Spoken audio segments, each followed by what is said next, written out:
honor the memory, the work, the legacy, the man, Dr. Yosef Ben Jochannan.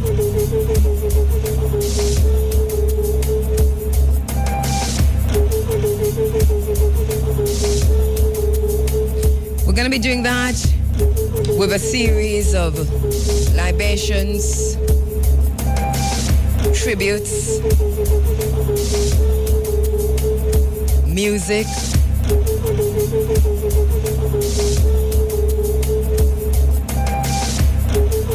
poetry,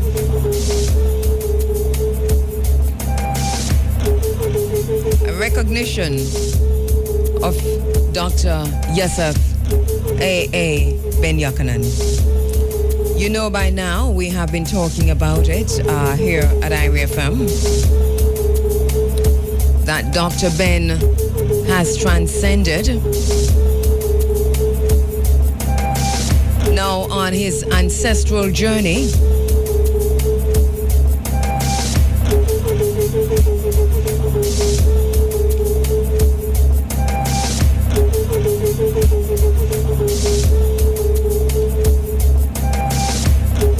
this morning we honor and pay tribute to our ancestor, Dr. Yosef A.A. Ben Jochannan.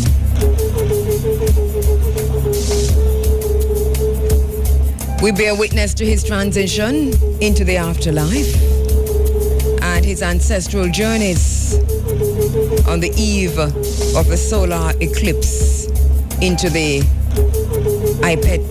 Isut.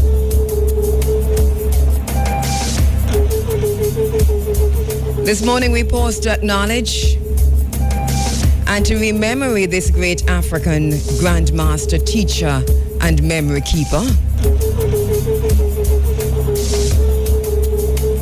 We honor Dr. Ben for his fearless defense of African history and Black power.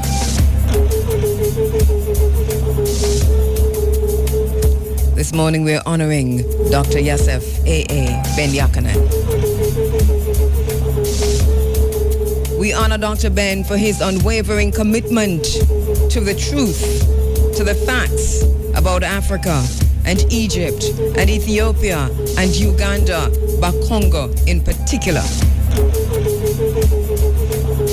We pay tribute and honor Dr. Yosef Ben Jochannan for his dedication to the use of academic scholarship to unearth Egypt and Africa as the beginning of all civilizations. We honor Dr. Yosef Ben Jochannan this morning.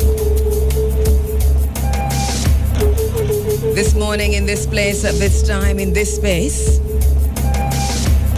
we honor our ancestor, Dr. Ben, for the steadfast manner in which he led us to our gods. Remember that? A lot of us are able to call our deities by name: Amen-Ra, Ptah, Osar, Oset, Heru, Sekhmet, Ma'at, Nut, Anubis, Neptet, Khnum, Geb, Shu, because Dr. Ben was, we are.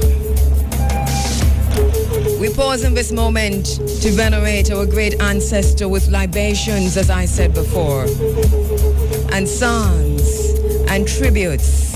We honor Dr. Yosef Ben Jochannan, who tells us that when your God and your Savior look like your master and enslaver, you become the principal agent in your destruction. Gonna be hearing from a few people this morning as we honor Dr. Yosef Ben Jochannan.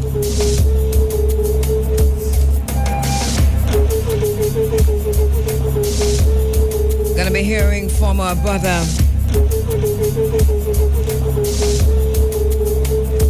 Rashidi, Dr. Rashidi, a student of Dr. Ben, a friend and a brother of Dr. Ben.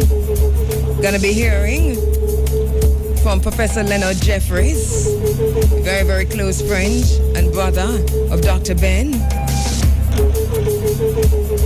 Gonna be hearing from Professor Obati Shaka, close friend of Dr. Ben.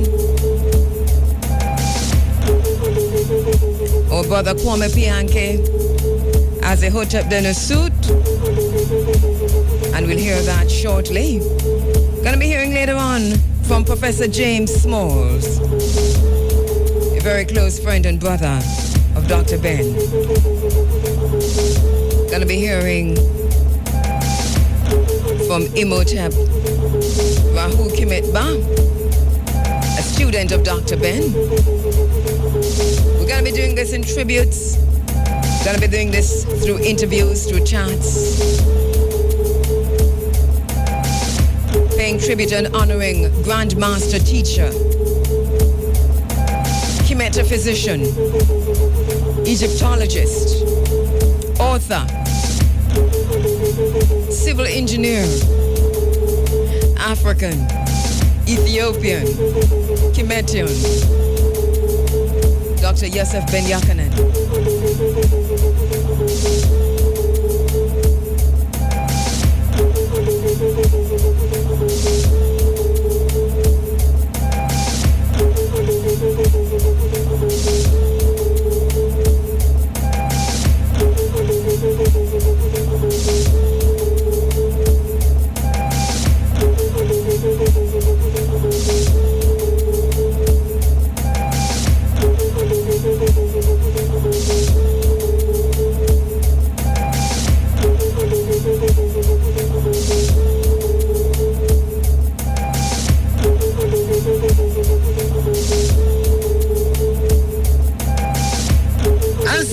Busunyu kudru famana baba ye mema semno ne wodo so ntim jakariye konya Iriefm so ye running Africa with libations and songs and dance and you name it. We're going to be honoring and paying tribute to Dr. Ben this morning under the theme from the beginning of the Nile, where God had happy dwells at the foothills of the mountains of the moon. For those persons who know Dr. Ben, you know that this was one of his favorite quotations, one of the places on which he actually from which he developed his thesis in terms of understanding and our own understanding Africa, in terms of understanding Africa as a beginning of a civilization, and taking us not just to Kemet, not just to Egypt, but pointing us to Uganda, to Bakongo, from the beginning of the Nile, where God happy dwells at the foothills of the mountains of the moon. I'm going to be kicking things off with the Hotep Denesu by our brother Kwame Pianke. Later on, we'll explain that to you, but for now, this is how we're kicking things off inside of our tribute and honor of Dr. Ben.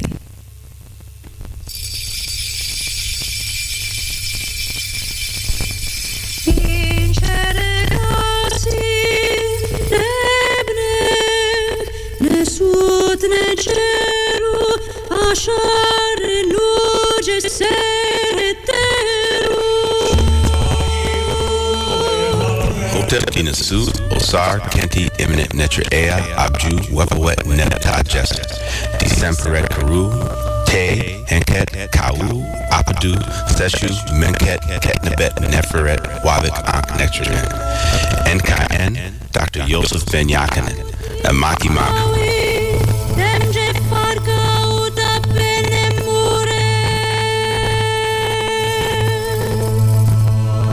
Poverty and Tawi, Tem Jefa Kau, Tapin MOF, MoF, TAF, SEMF, Menemenet F Nebet, Hayat Nebet, Henenet Nebet, Chedefuit F, Awet F, Hasid, Semahu M Sanuit. A gift given by the Nasut, also known as the Pharaoh, and Osar, foremost of the West, the great Netra of Abju and Wepawet, possessor of the sacred land, given a voice offering of bread and bear, cattle, fowl, alabaster, clothing, and all things good and pure from the living nature within. To the Ka of Dr. Yosef Ben Jochannan, the revered, true voice.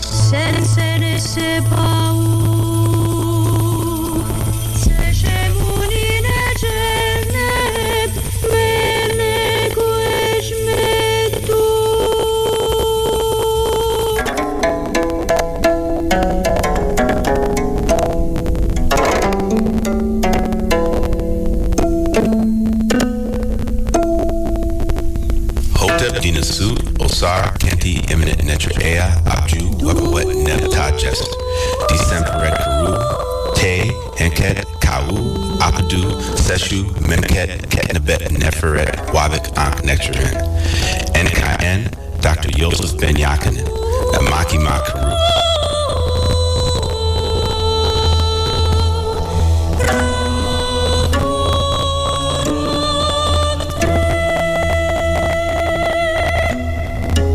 Gift given by the Nasut, also known as the Pharaoh, and Osar, foremost of the West, the great Netra of Abju and Wepawet, possessor of the sacred land, given a voice offering of bread and bear, cattle, fowl, alabaster, clothing, and all things good and pure, from the living Netra within, to the Ka of Dr. Yosef Ben Jochannan, the revered, true of voice.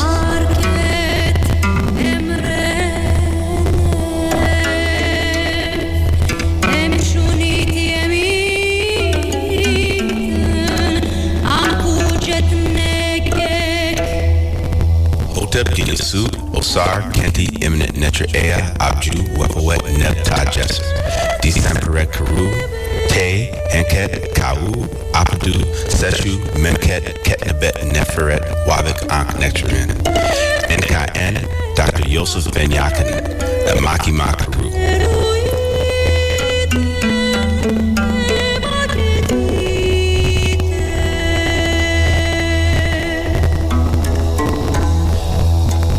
Gift given by the Nasut, also known as the Pharaoh, and Osar, foremost of the West, the great Netra of Abju and Wepawet, possessor of the sacred land, given a voice offering of bread and bear, cattle, fowl, alabaster, clothing, and all things good and pure, from the living Netra within, to the Ka of Dr. Yosef Ben Jochannan, the revered, true of voice.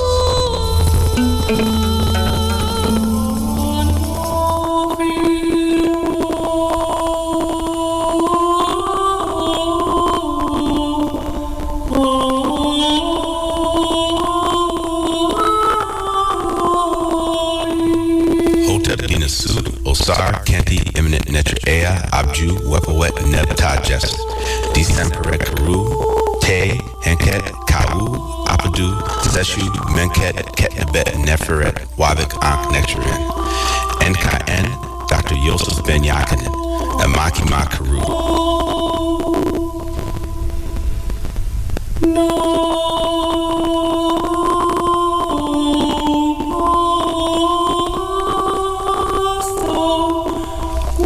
Given by the Nasut, also known as the Pharaoh, and Osar, foremost of the West, the great Netra of Abju and Wepawet, possessor of the sacred land, given a voice offering of bread and bear, cattle, fowl, alabaster, clothing, and all things good and pure, from the living Netra within, to the Ka of Dr. Yosef Ben Jochannan, the revered, true voice.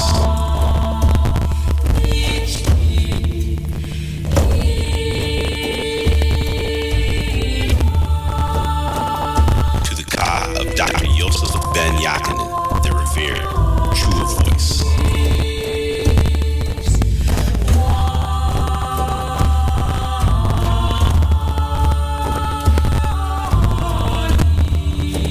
To the Ka of Dr. Yosef Ben Jochannan, the revered, true voice. Hotep Dinasut, Osar, Kenti, Eminent Netra Ea, Abju, Wepawet, Nebta Jest, December Karu, Te, Henket, Kau, Apadu, Seshu, Memket, Ketnebet, Neferet, Wabik, Ankh, Nectarin, NKN, Dr. Yosef Ben Jochannan, Amaki Makaru.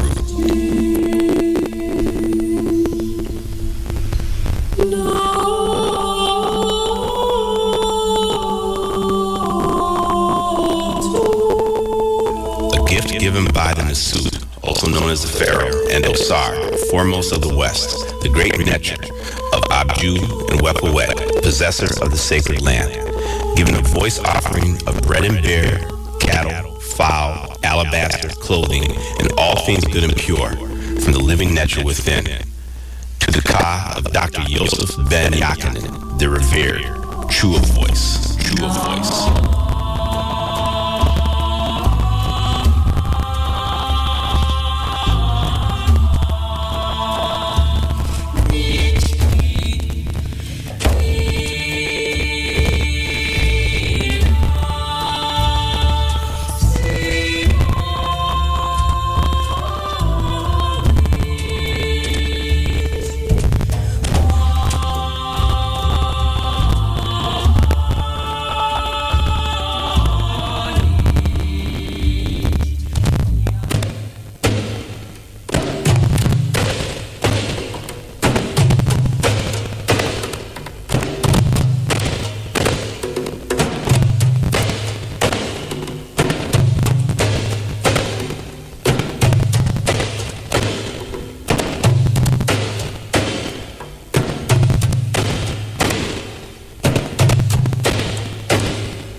Iriefm.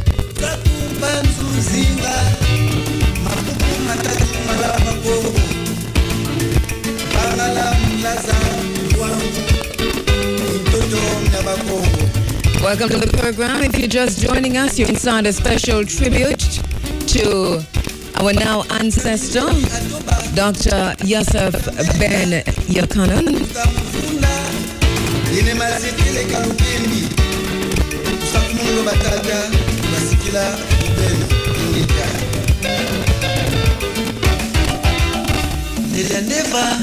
From the beginning of the Nile, where God happy dwells at the foothills of the mountains of the moon.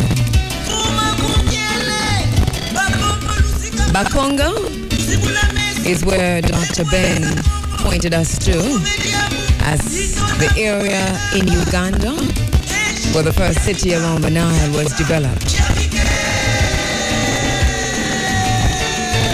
Bondo de Congo is the music you're listening to. Before that, our brother Kwame Pianke gave a Hotep the Nasut in the manner of ancient Egypt, in the manner of ancient Kemet.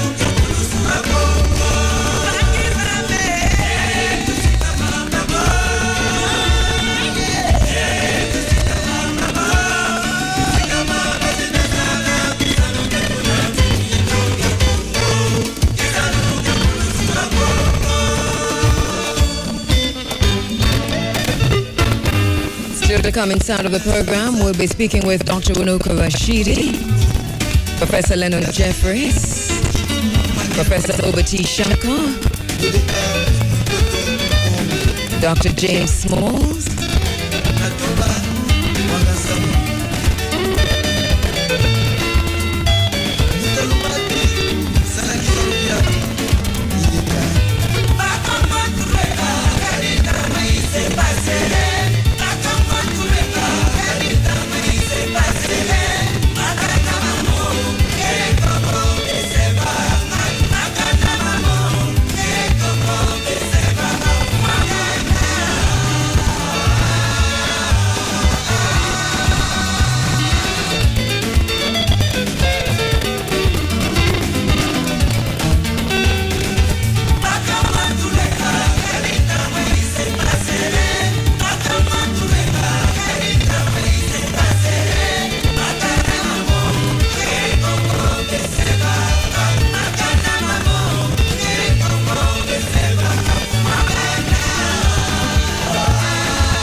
Acknowledging those who are locked in and listening in from across the continent of Africa, from the United States, from Europe, the UK in particular, but all across Europe, from Asia.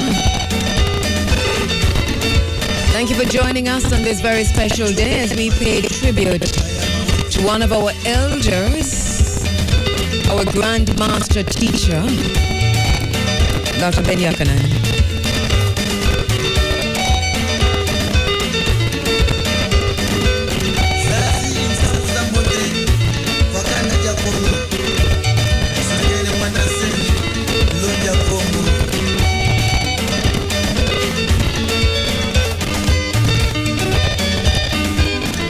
So as we told you, going to be doing this by way of libations, by way of tributes, by way of interviews, by way of remembering, recalling, and sankofaing. Here now, a mix of libation in the way, the African tradition, as we pay tribute to Grandmaster Teacher, Dr. Ben Jochannan. Once again, we as African people are gathered here together. Oh, ancestors, blacker than 1,000 midnights, African ancestors, it is you that we, your children, give respect and honor. It is you, your children, give respect and honor. Oh, ancestors, we call upon you. We call upon you. And welcome you to this place. African ancestors, let your presence fill this place. Let your presence fill this place. Oh, African ancestors, who have been purposely excluded from the history books. So that the world would not know of your greatness.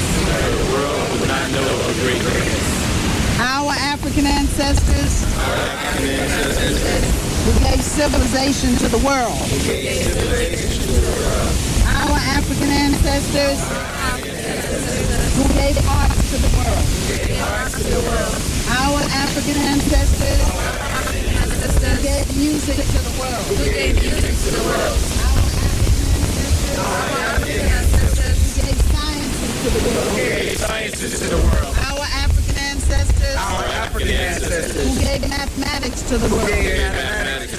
Our African ancestors, who gave medicine to the world. Our African ancestors, who gave philosophy to the world. Our African ancestors, who gave God consciousness to the world.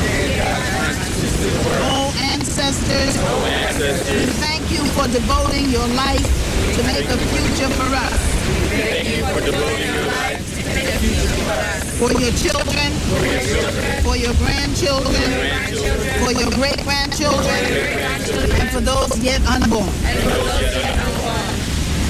Now stand with us, strengthen us, guide us, teach us, and protect us from the snare of our enemies. Rise up, O African ancestors, and let our enemies be scattered. And give us the wisdom and the boldness to deal with our oppressors and those who would hinder the liberation and the empowerment of our people. Rise up, O African ancestors, and live in us. And we will not fail to honor you. We will not fail to respect you. We will not fail to hear you. And we will not betray. Ashe, Ashe, Ashe.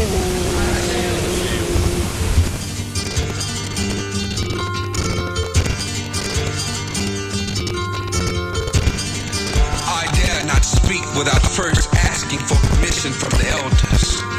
I also humble myself at the honorable mention of those who have fought and or died for the liberation of African people, whether on the continent or in the diaspora.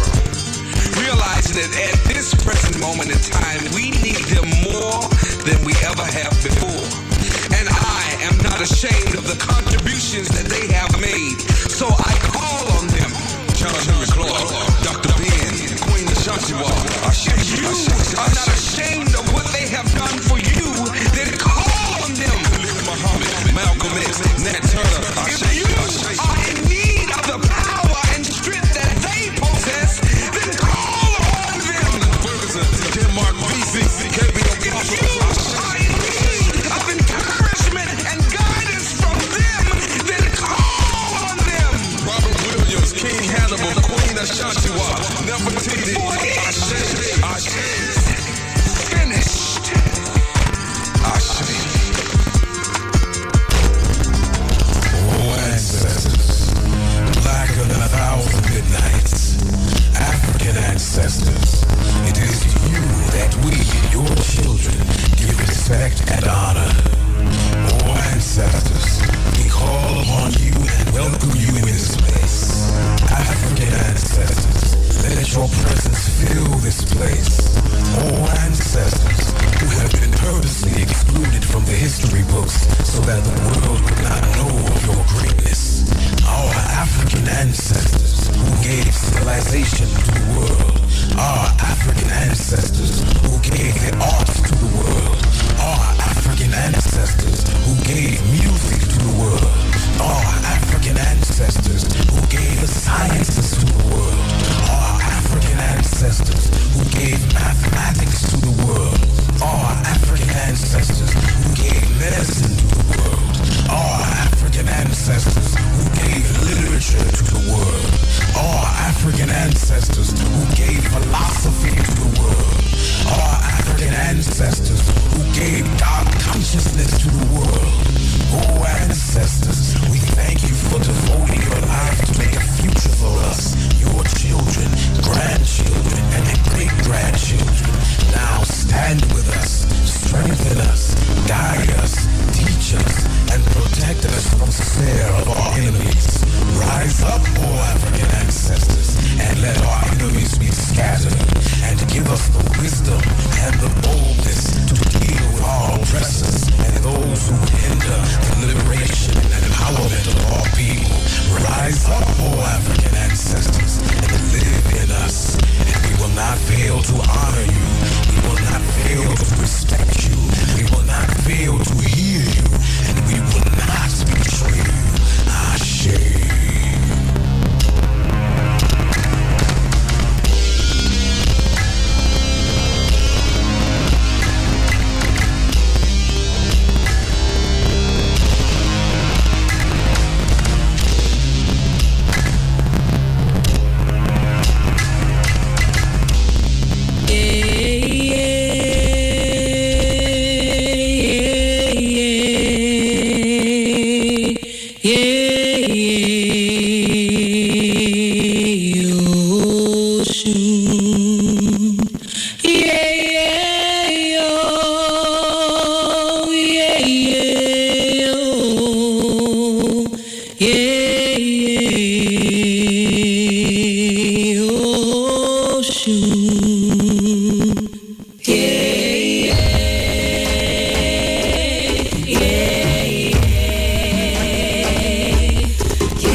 Ocean is the spirit of the river.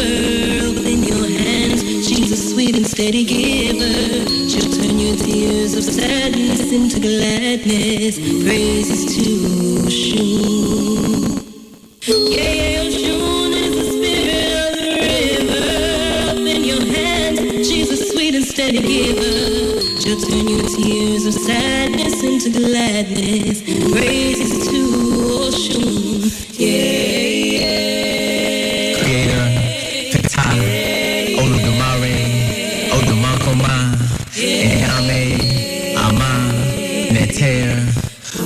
traditional African names for the one God.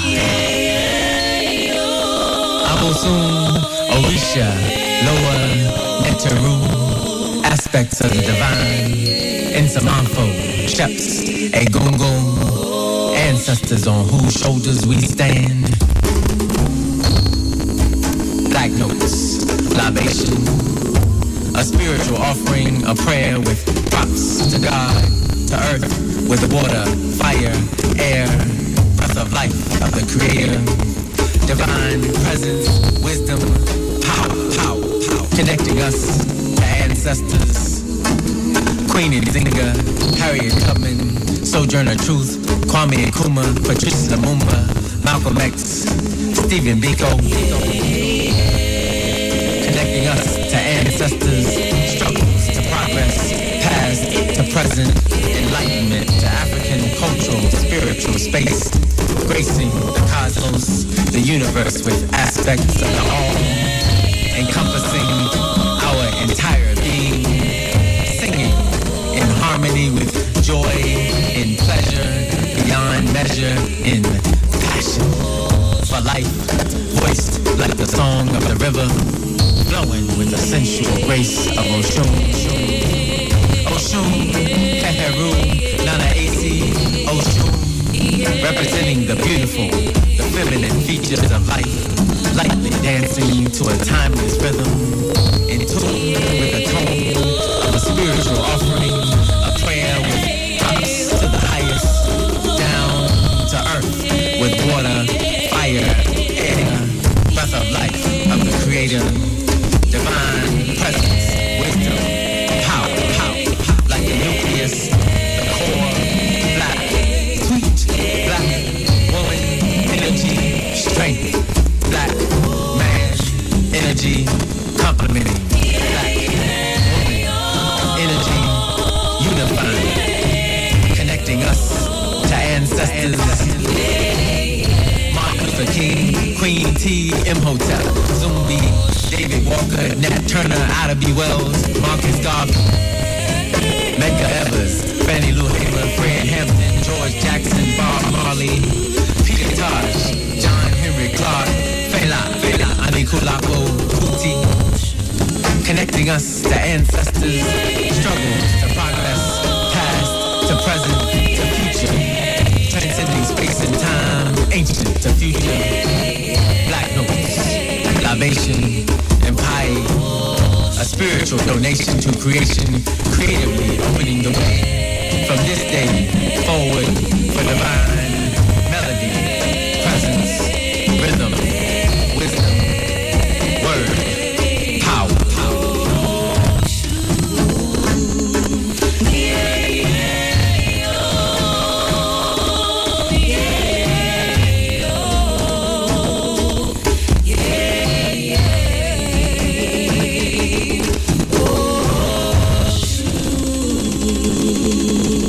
Celebration of the life of Dr. Yosef Ben Jochannan, who embodied and embodies the very vision of this space, this time, this place in which we are now, which is to reunite the African family for development, whose mission became my mission, my purpose, understanding through Dr. Ben.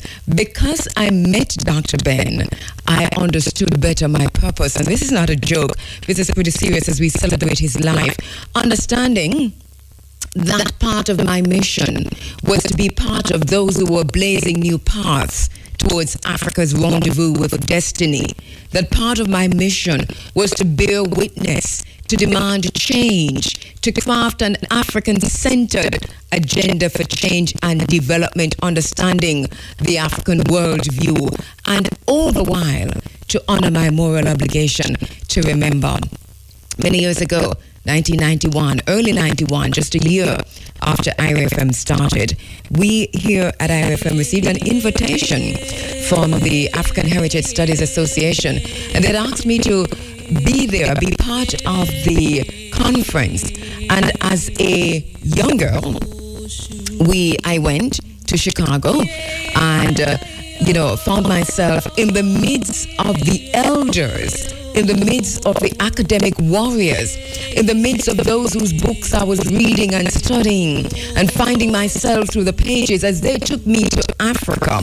And Dr. Ben Jochannan was one of those persons I met in 1991 early in Chicago, at the University of Chicago. My first interview was with Dr. Ben in Chicago, and we maintained a very close relationship even after I returned to Jamaica. So Dr. Ben was a constant staple on this program.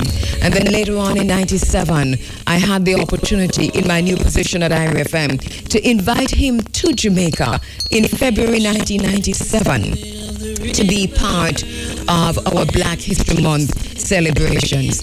And that involved him also being our guest lecturer.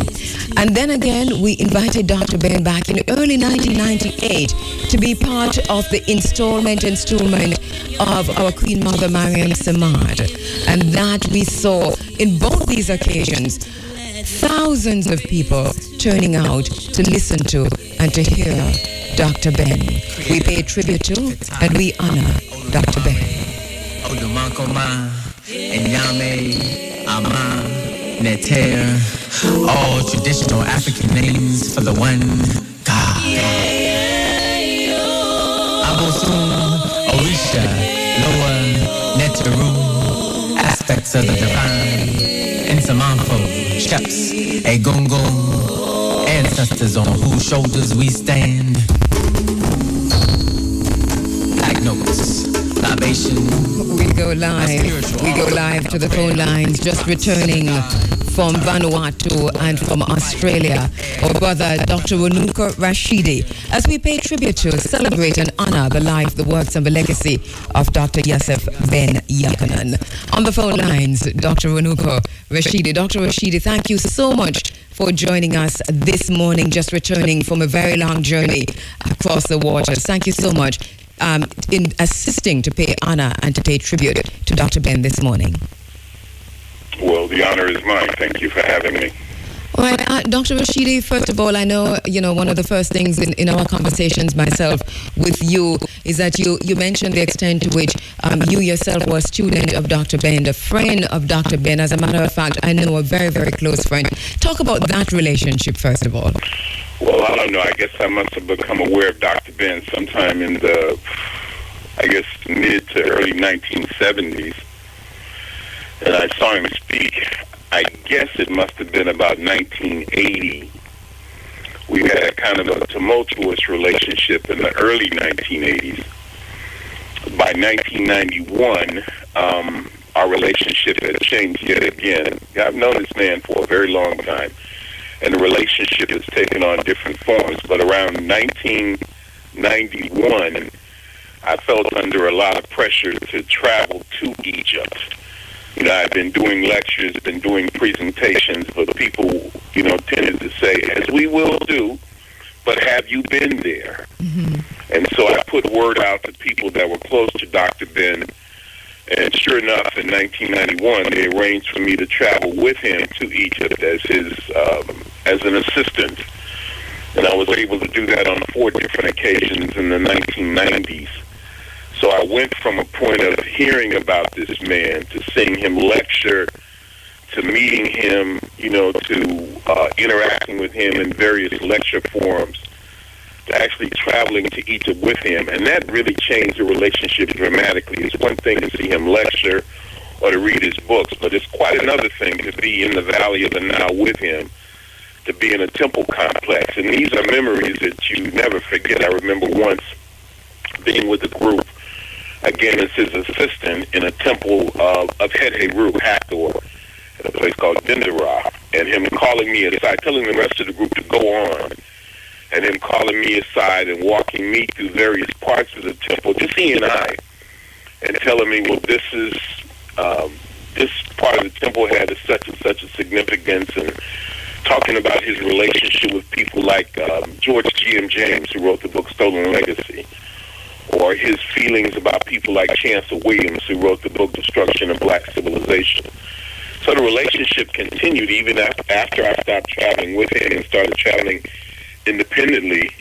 We still did a lot of lectures together. I would come to New York, particularly, and sometimes he and John Henry Clark would be in the audience. Or we'd have a program involving Ivan Van Sertima. And eventually, you know, I began to travel with him, escorting him to various places domestically in the United States, just to look after him and to do lectures with him.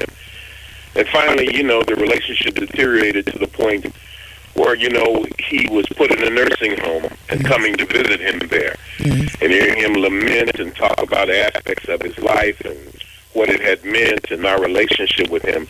So I've known Dr. Ben, I guess, since the 1970s, and it's been very special. Yes, and as I listen to you talk, and one of the things that we know in the Pan-African and the wider African community is that, in a way, you have taken on that mantle. And I want you to explain to us, because for many, I don't know if we can understand what it is that drives a man to be so committed to the truth, to facts about Africa, and not just to speak commitment, but to do commitment. And I see you doing the very same thing right now. What it is, where does this drive come from that you think propelled Dr. Ben to write these books, to do these tours, to accept these invitations to far off places, even into when he was much older, just to lecture, and many times for free? Well, first, I guess two things in particular that stand out the most. One is you have the information. Once you get this information, you're stuck with it. You can't just forget it. You can't suppress it. You can't pretend that you don't know. And I think that's why a lot of people are afraid of this knowledge, because once you become possessed of knowledge of self, what you going to do? Where do you go from here? What do you do with it? So that's part of it. But at the same time, I think that people like Dr. Ben, like Dr. Clark, myself, I can speak for certainly, but I think these other ancestors too, they loved our people. They loved black people. So on the one hand, you have an extensive knowledge of self, our history, the role that African people have played in terms of contributing towards, in Dr. Ben's case, major world religions, in addition to Kemet, the Nile Valley, which was his focus historically. As you know, he put a lot of emphasis on the African origins of major Western religions, and that made Dr. Ben, in the eyes of many people, very controversial. Yes. But he loved black people, and he realized the importance of this information in terms of African liberation. And so when you put those things together, knowledge of self and love for self, love of our community, well, it produces people like Dr. Ben, people that some people would think are crazy or obsessed. But Dr. Ben, in a sense, is no different than Marcus Garvey. Marcus Garvey loved our people. He was a great orator. He had tremendous organizational skills. Dr. Ben loved our people, but his direction was his gift was to tell us about who we are and what we did and what we are therefore capable of doing. And then another factor was the way he did it. Dr.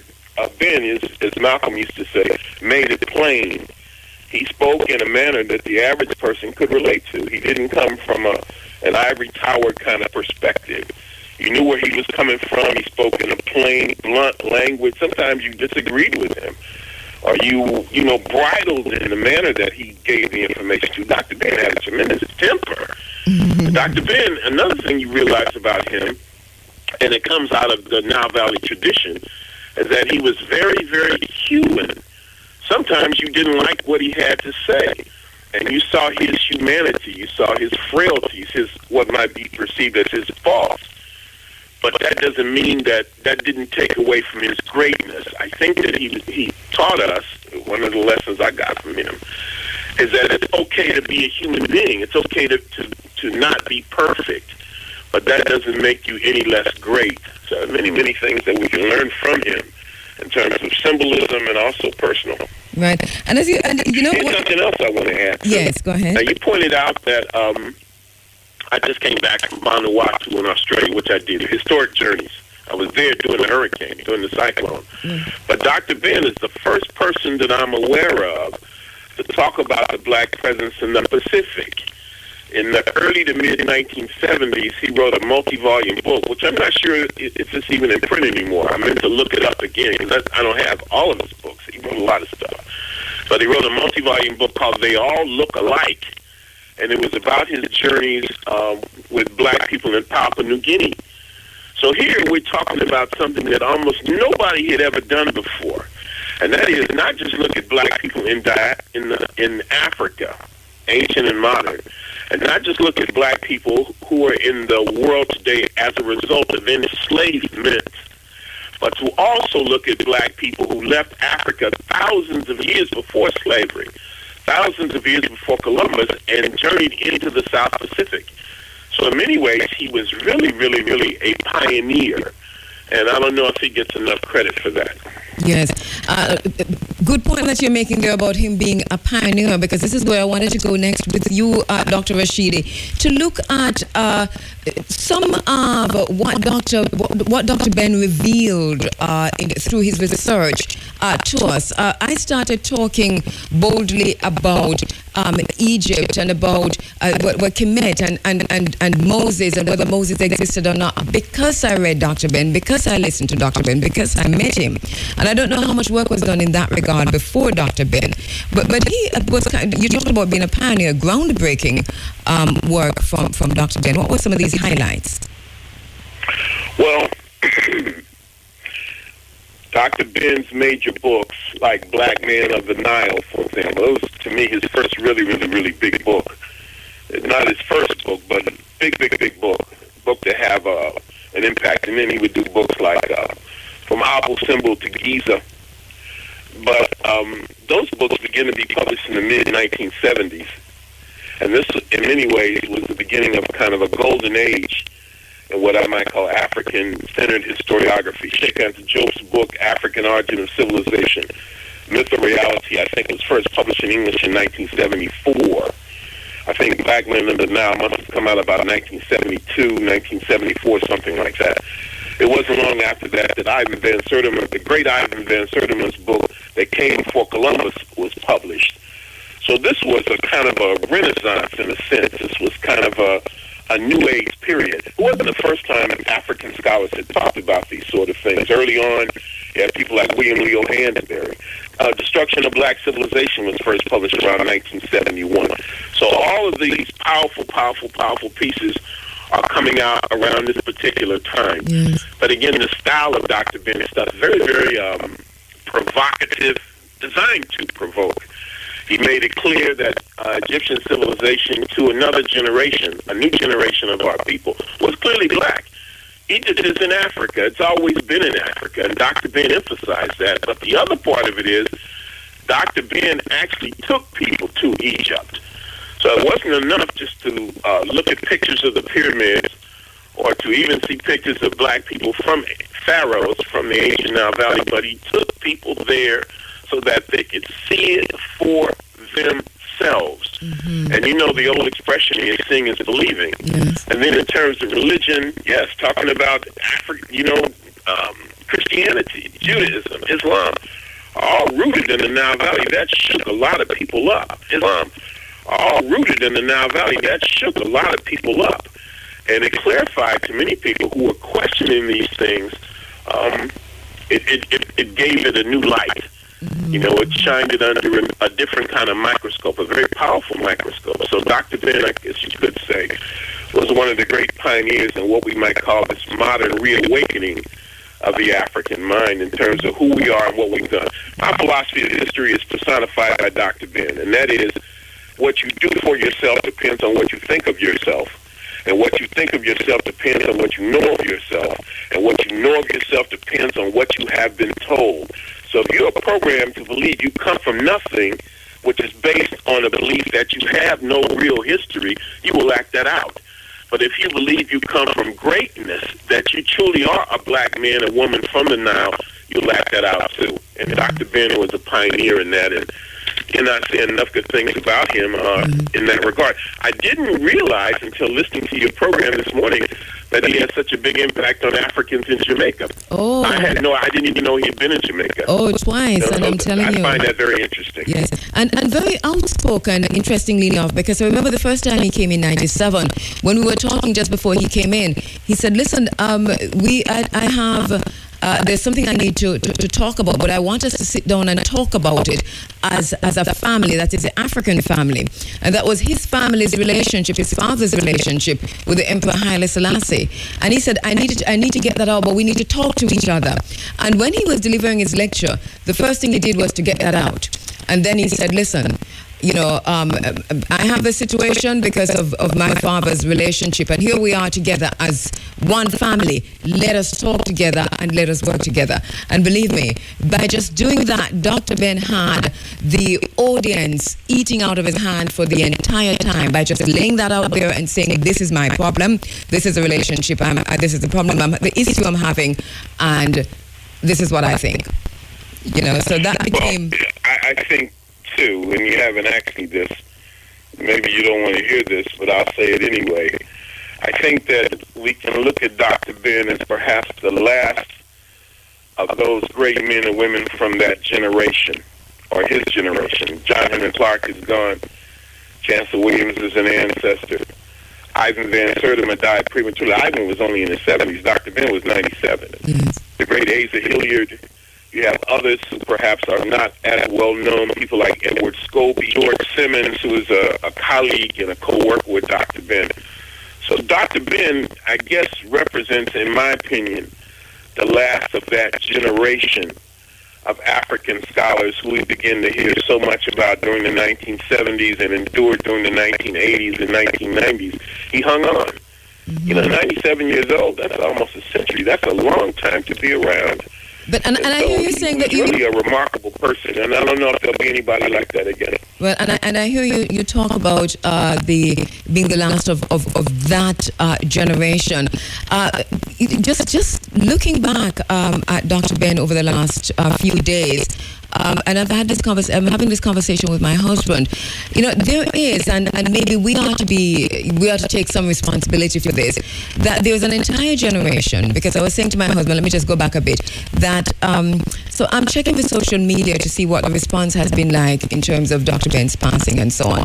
And yes, there was some activity, not as much as I expected. And so I said to him, a lot of young people on the social media, and it tells me then that in terms of the African family, there's an entire generation, probably two, who are growing up without the benefit of a knowledge of the work of Dr. Ben. How do you see this? Well, I think each generation has to pave its own path. You build on the generations that came before you. And I guess that's one reason I tend to shy away from this thing, that people like myself and Ashel Kwesi and others, the baton has been passed to us. I see us, in a sense, as very, very different. That we were very much influenced by people like Dr. Ben and me, not only Dr. Ben, but John Henry Clark, the great John Henry Clark, who I love so much. Yes. And even more directly by Ivan Van Sertima. But I think it's a different generation. Now you got people talking about hidden colors. Now everything is digitized. Yes. So much people are influenced by YouTube, and that has good and bad qualities and aspects. But I think that each generation has to leave its own mark, has to build its own pyramid. Mm-hmm. And I think it remains to be seen, what my generation, what its ultimate impact is going to be. Like, I'm very different. I'm a traveler. I just completed, visiting 108 countries in the last 16 years. Nobody's ever done that before. Mm-hmm. To me, no African scholar, certainly in modern times, has traveled around the world as much as I have. Mm-hmm. I've looked at black people in places like India. There were branches of the Garvey movement in Australia. There was a Black Power movement. Nobody's ever really done that before. True. Kwesi is in Kemet all the time. He's looking at the African roots of religion. You have different people doing different things, and certainly each generation is influenced and stands on the shoulders of the previous generation. But time does not stand still. This movement is fluid, and it's dynamic, and it's moving on. And I just hope that people who are watching Hidden Colors and who will come after that will acknowledge that it didn't start with them, that it's a continuum of knowledge, and they too will have the opportunity to leave their mark and to influence generations to come. All right. Thank you so much, Dr. Wanuka Rashidi. I really do appreciate your taking the time to join us in this tribute to Dr. Yosef Ben Jochannan. Thank you so much, Dr. Rashidi. Thank you, sister. All right. Bye-bye. All right, Dr. Renuka Rashidi there speaking about his own relationship with Dr. Ben. Running Africa ni ahaya Jamaica. So what take Kakase Bosso Kadia ewo Iriefm. You're inside of the Africa Forum, Running Africa, and its tribute to Dr. Ben Jochannan, a celebration of the life of Dr. Ben. Dr. Ben was in Jamaica in 1997, then again in 1998 at the invitation of Iriefm. In 1997, he delivered our Black History Month lecture at the time, the public lecture at Coconut Grove Great House here. What we've done is gone back to that speech, collated just bits and pieces from that speech because it was a long speech over an hour long, much more than an hour, and created a montage of the highlights, some of what Dr. Ben said here in Jamaica in 1997. Let's go. I am going to speak to you not of what God tell me, because he never tell me anything. So when I speak to you, it's going to be from my knowledge or someone else's knowledge that I have copied from his particular book or something else. Or I have seen the documents someplace at a certain place, and I've taken them primarily with photography and present them to you in writing.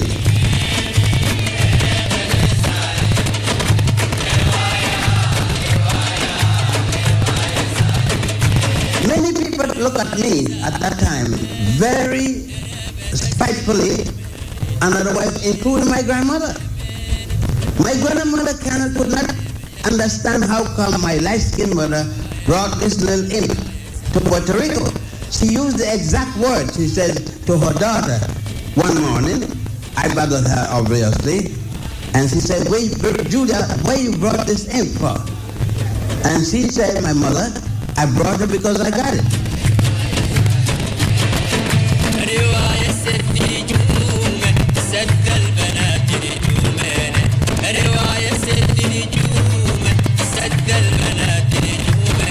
A woman, an African woman, is sacred. When you touch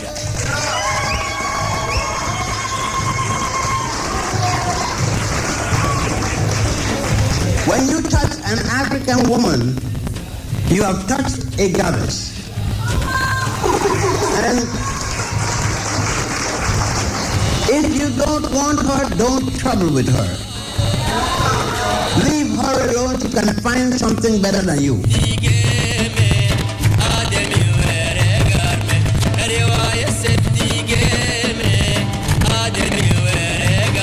I'm speaking to you, and I don't care who hear what I tell you. It is the truth. So let them hear it. If you don't like it, too bad for her. If you don't like it, too bad for him. That is the thing. And another thing, we have to speak to each other.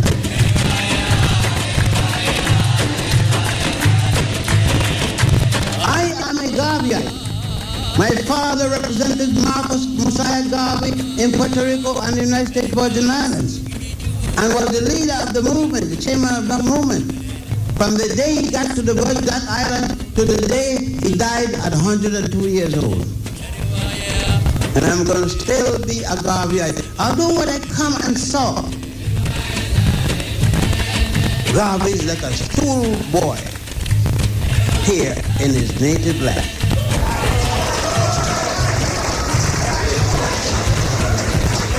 Here is the place where Garvey should have lied down with dignity, with respect, with honor. He spent his entire life towards the Jamaican people first and other people next. And his brothers and sisters in Jamaica treat him like a dog. I went to see for myself. Miss Bate took me this morning out to St. Anne's. I went to a little library and see a little ugly-looking statue. Then I went down the street to his home and saw a little home there in the hill, just like when it was in the 1800s. And people live in it and it's still broken down. And then I went to a high school, symbolic of Garvey's name. Heaven knows For Jamaica to say that that is a national high school in its name, the name of Garvey, it is, I'm sorry that Nelson is gone. Nelson, if a house was built for Nelson now, it would be a palace. And Nelson was the worst good-for-nothing murderer that ever lived in the world. But that's what we are. We are very good replicas of our slave master.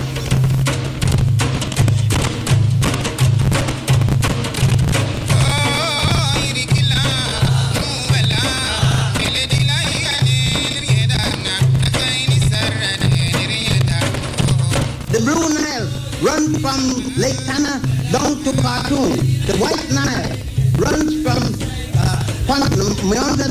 Nyanza.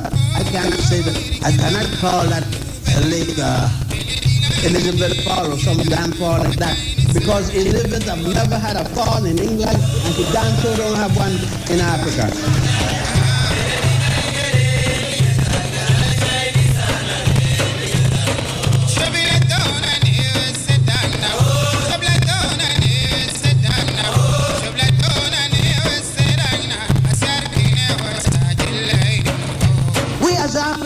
To find a way to speak to each other. We differ with each other because of past information we got from the colonial master and missionaries, and they are not good enough for us.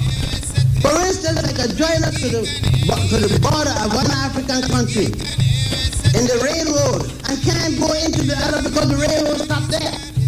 And the reason it stopped there is when the colonial master was there, he built a road for himself and didn't go into the other country because it wasn't his.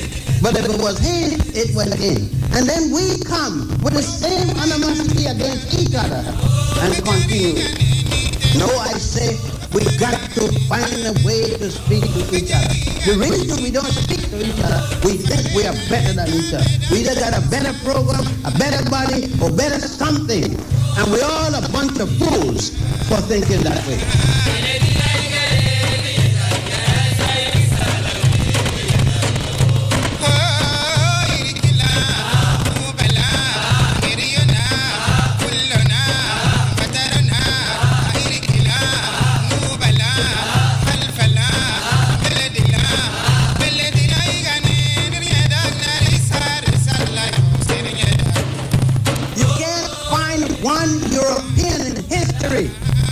Before what we call the Christian era, 1000 is the best. And Homer, the first writer of Europe, the first, no other before him, is not until 833 when he wrote the Iliad and the Odyssey.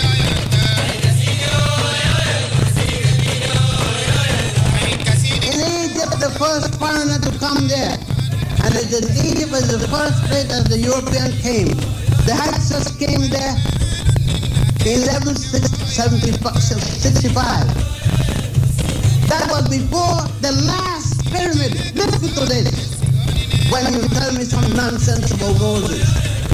Remember that the last pyramid, Egypt has 96 pyramids. Sudan have 44 pyramids. 44. Do you know that?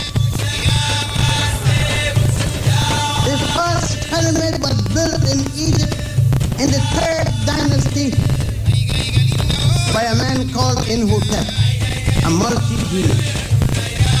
Hotep built it to bury his pharaoh because all the other pharaohs before was built in a wood box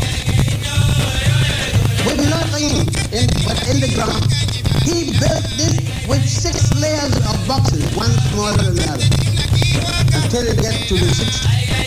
And they're still there in bad condition, the stone, but they're there. At a place called Shaka. There was civilization in Uganda before Ethiopia, in Uganda before Sudan, in Uganda before Egypt. Read, go study. If you don't believe me, go with yourself, your body. Go to Uganda, check what Uganda got. And you will stop that nonsense unless you have the fact. Shut up. You have to have facts to talk.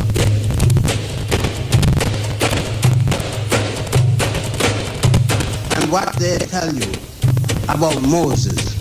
Abraham wasn't born in a place called Ur in Chaldea, they tell us. And he wasn't born during this time. And if he wasn't born, how could Jews build the pyramid and the first Jew ain't born yet? A hungry woman and a hungry child needs protection from you, from me, from even her friend. And she is entitled to get food for that child at any cost.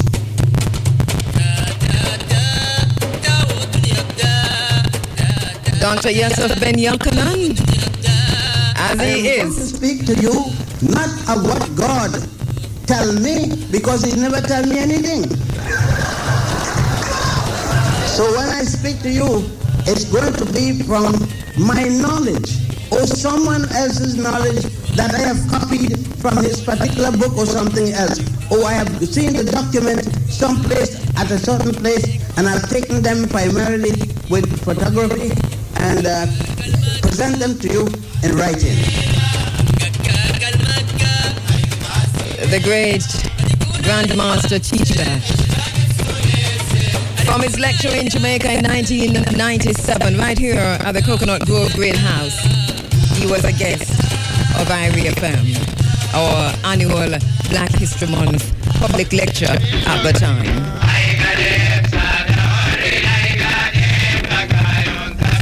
Dr. Ben challenged us. I went to Egypt, my husband went to Egypt, and we made Egypt a study, and we kept going back and forward to Egypt.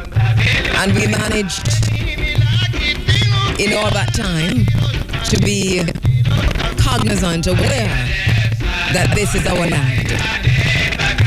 But more than that, our purpose in Sankofaing and taking the message back so that we can Africanize where we are was made even clearer. Dr. Ben challenged us. In 1991, Dr. Ben challenged me personally. He said, when I asked him in an interview about the miseducation of the African, about the misinformation regarding Egypt, regarding Kemet, he said to me, I don't see you there digging. They are there digging. And he has said that to so many, and in so many lectures. He said, they are there in Egypt digging. Zawi Hawass is in Egypt digging. And all the Arabs and the French and the German are in Egypt digging. And he says, when I go to Egypt, I don't see black people digging for the truth. And so Dr. Ben engaged in a literary archaeology that afforded us the knowledge of ourselves.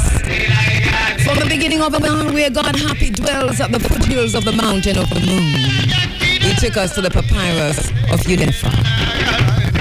We're paying tribute to and we're celebrating Dr. Yosef Ben Jochannan right here at this time, in this place, in this space. Then we're taking a quick break. We come back and speak with Professor Obati Shaka. Jeffrey Africa, running Africa ni, aye Jamaica. So what take kaka say boso kadia, ewo Iriefm. We're back with you inside of the Africa Forum. A mentor, a friend to the program, and a mentor of the program is Professor Leonard Jeffries. Professor Leonard Jeffries is joining us on the phone lines now. He himself in California for a public lecture, and we're standing. Okay, here he is. Professor Leonard Jeffries joining us on the phone lines. Dr. Jeffries, good morning. Thank you so much for joining us in this tribute and celebration of the life of Dr. Ben. Well, it's always a pleasure for me to join you and the family in Jamaica in any of these important activities that we have been together on over the years. And certainly this one is monumental, a chance to pay respects to a special spirit that moved among us. And I describe him as a gift that keeps on giving in terms of our dealing with the Nile Valley and the civilization of the ancients of Africa. So we mourn the loss of this great brother, but we celebrate the fact that he was able to be such a long-distance runner, to be able to leave his mark on history over this long haul. Most people don't realize that, like I do, that when I was born in 1937, after my first year, Dr. Ben took upon himself a mission in 1938 to go to Africa by himself in the Nile Valley and to try to claim it for African peoples. And so now at the dawn of my 80th birthday, 78 years old now, and Dr. Ben, all of my life, he has been working to give us this enormous achievement, our history, our deep roots that has been so systematically kept away from us, as if we contributed nothing to history and civilization and high culture, when in point of fact, our gift has been civilization itself to the world, and nobody raised that higher than Dr. Yosef Ben Jochannan. So we're proud to have been at his side and at his feet and supporting him, and certainly at this time, we're now preparing this week a great celebration of this brother and his achievement. Wow, thank you so much for that, Dr. Jeffries. You've had also a long personal relationship with Dr. Ben. Can we talk a little bit about that relationship? Certainly. Dr. Ben was a difficult individual because he was on mission. And he wanted you to be on mission and have something meaningful in your life. And so he didn't tolerate folks that were not serious. And so once you were in his presence and once you know about his work, you wanted to be a part of it. And he challenged you. Just as I heard you mention, he challenged you about digging in the Nile. And so that became a part of our process, not only going to the Nile Valley to understand and appreciate the culture, but to go with a purpose, to go not just on a tour, but to go with a mission.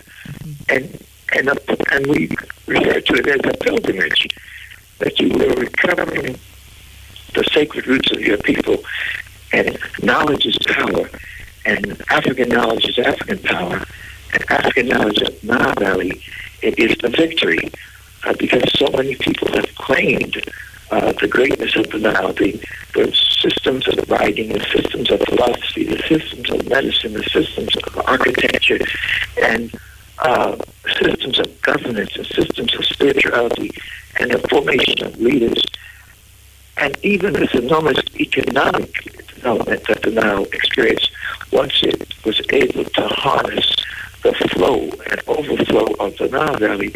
He made sure that we saw more than just a touristic view, that he saw the rise of a global African family. And so we're indebted to him beyond belief. He wanted to create tiger cubs like the Honorable Marcus Mosiah Garvey. And so those of us that became part of his world, we became his tiger cubs, and we've continued his legacy. And he now can feel proudly that there's a series of digs in the Nile Valley by our people, and one of these tiger cubs could be considered Tony Browder. Because Tony Browder, a few years ago, collaborated with a Polish archaeologist who was digging, and he's taken upon himself that project, raising money and taking people to the Nile to dig, and he has discovered the tombs of a 25th dynasty nobleman, and he has taken several tourists each year.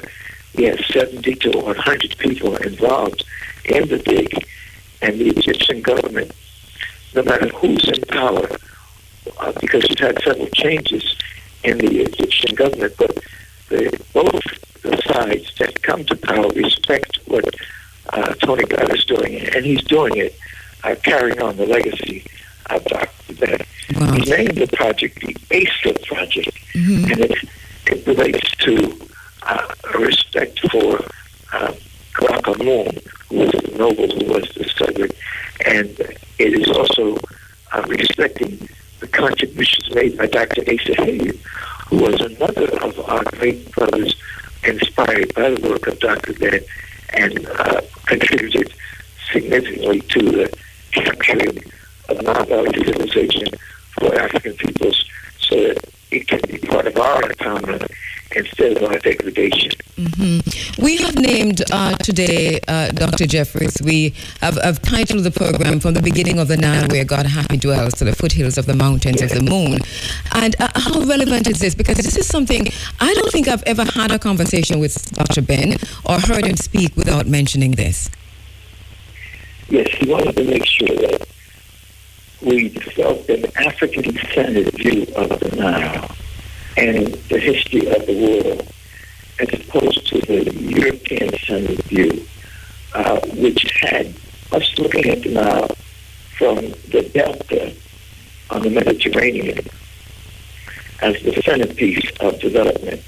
And he wanted us to look at the deep roots of the Nile that extend down into Africa, thousands of miles, to the Great Lakes region, which is in Uganda area, Central Africa. And he was clear to point out that the Nile Africans developed traditions and ceremonies and rituals pointing to that southern origin.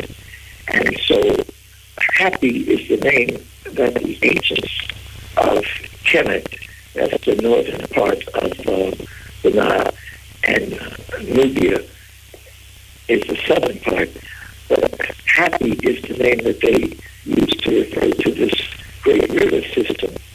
And it's a phenomenal geological factor because it originates in the Great Lakes regions where the spiritual consciousness of God dwells, and it continues through the White Nile, which joins the Blue Nile in the Sudan, and then joins the Atbara coming down from the mountains of Ethiopia.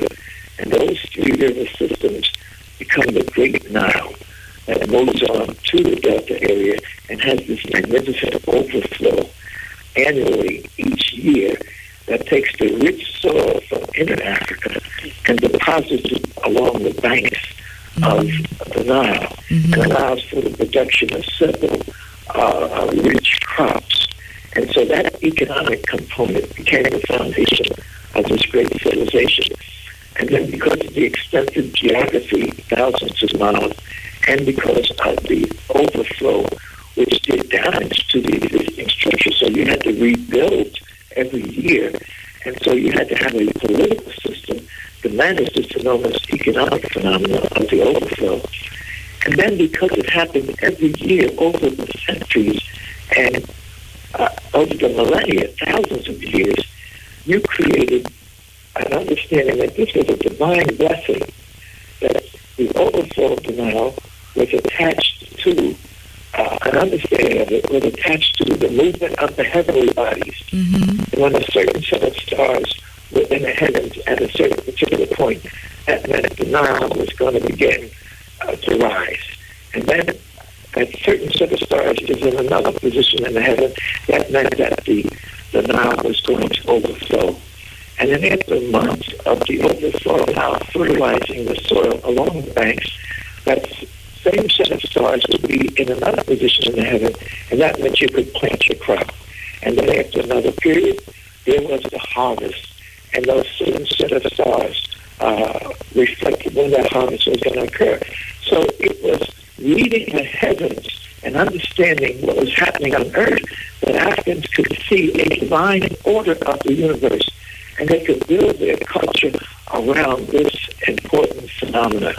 So it has nothing to do with the northern cradle, the European world. It has everything to do with understanding the southern cradle and the divine order that's in Mother Nature and the divine order that can be seen and read in the heavens. Mm-hmm. So with this blessing from the heavens that is God-given, Africans were able to create a philosophy that's laid before the world that there is a divine blessing in a human family. Because when the man and the woman, the husband and the wife get together and there is a watering after intercourse, then there's a certain set of stars in the heaven. And then after a period of time, that activity of the man and the woman begins to produce the pregnancy, and then a certain set of stars are in another position of the heaven. And then after a 9-month period, the child emerges as the harvest, the human harvest of this divine process. So Africans are able to relate the divine order of the universe in terms of Mother Nature to the divine order involved in the mothering of the human family. Mm-hmm. And the great structures, the literature, the philosophies, the rituals, the traditions, all centered around this fantastic phenomena. Mm-hmm. And so Dr. Ben was the one who said, we're not just going to marvel at the architecture or see the great structures and whatnot.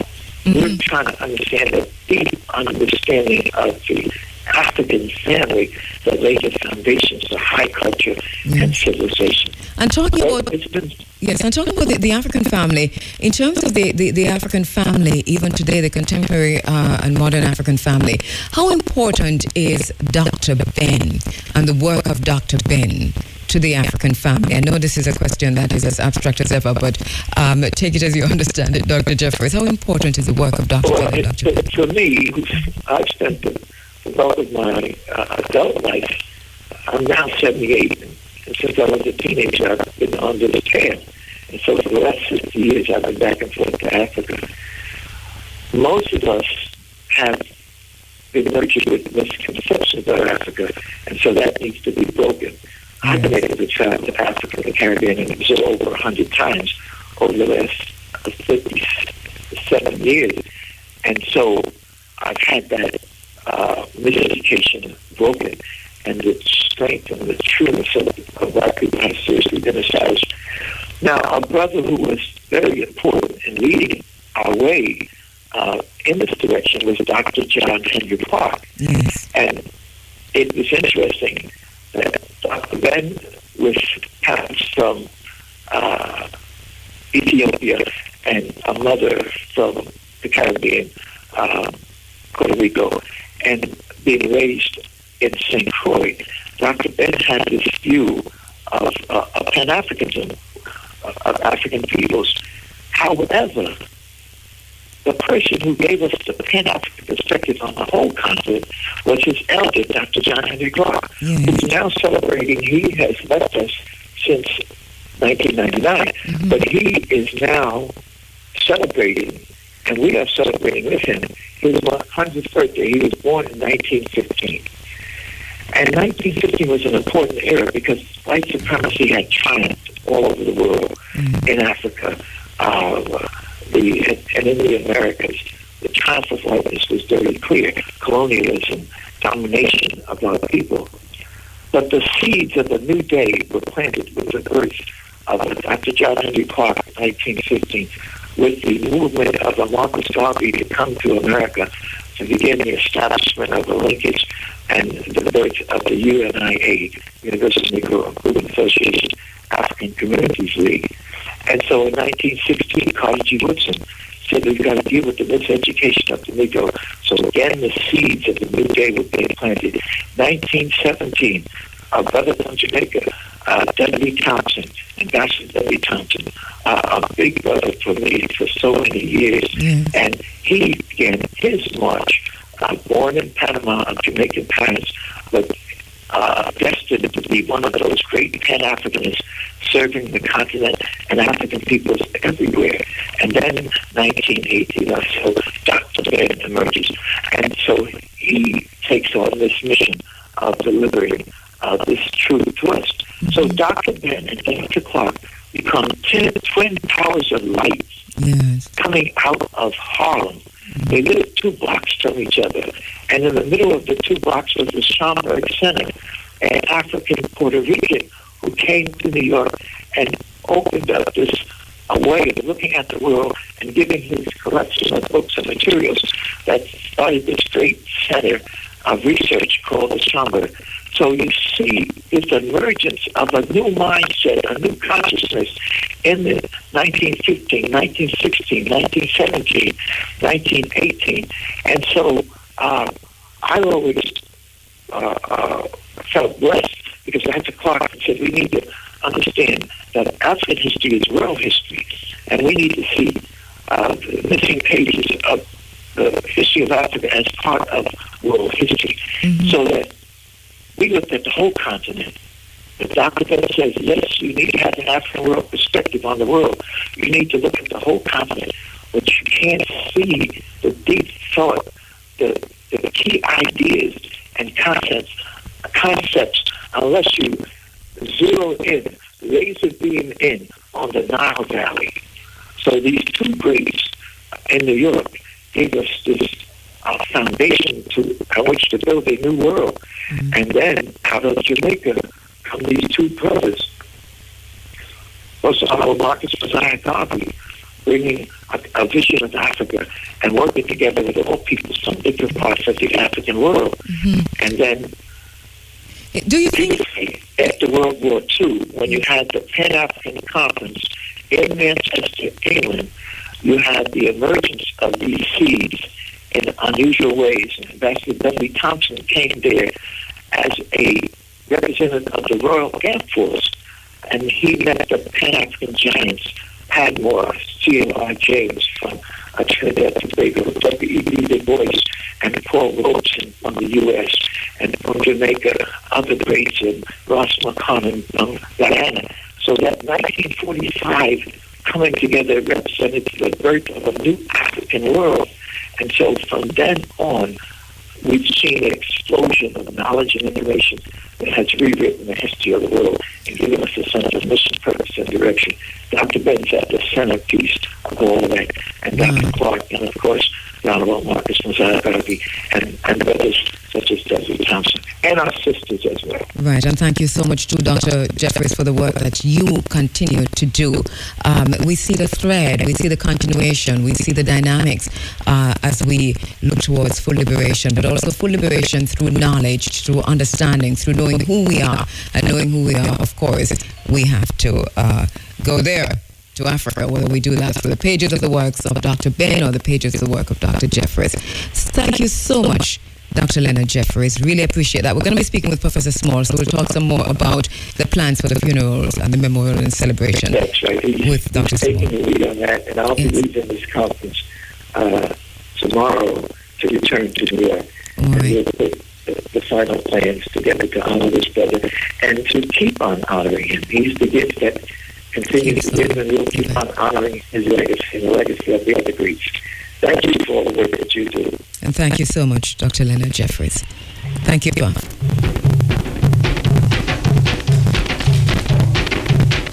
Professor Leonard Jeffries there speaking about his own relationship with Dr. Ben, the legacy of Dr. Ben. How should we honor Dr. Ben? Should we talk to our children this morning about Dr. Ben? How many of us, when we go to Egypt and go to the pyramids, we travel with all the books by Dr. Ben, because all the illustrations are there and the pictures are there and the photographs are there.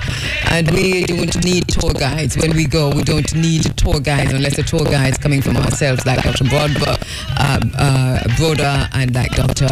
Rashidi and those who are going now.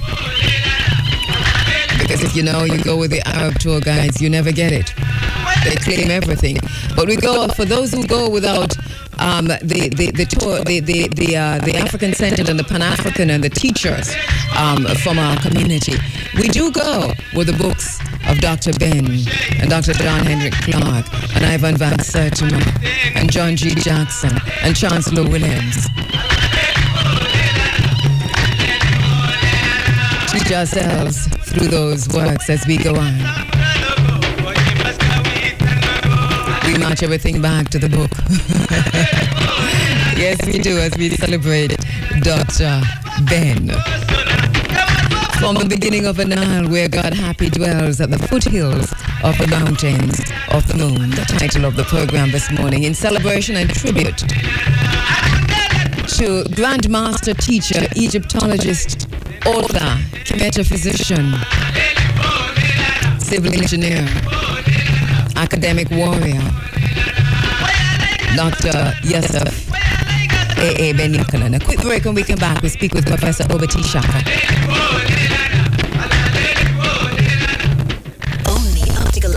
Has the latest technology lenses and frames to suit your taste and budget. Visit us at 67 Halfway Road, online at opticalelementsja.com or call 929-8284. Optical Elements, vision in style. The time by Optical Elements is a minute after 8 o'clock. Thank you so much for joining us inside of the Africa Forum this morning. It's a celebration, it's a tribute to our now ancestor, Dr. Ben Jochannan. And we're going to the phone line to speak with Professor Obati Shaka. Just want to say thanks to all those of you who are on the social media. Thank you so much on the internet at Iriefm.net. We see you writing us from the continent of Europe. We see you from the UK. We see you from Asia. We see you from Africa. Thank you so much for writing in. We see you from the United States. So many from the United States. And of course, I'm right here in Jamaica and in the Caribbean. Thank you so much. Thank you so much. Hopefully we'll get a chance this morning to read some of those messages and tributes coming in from all over the world as we pay tribute to Dr. Ben Jochannan. Standing by for Professor Obati Shaka.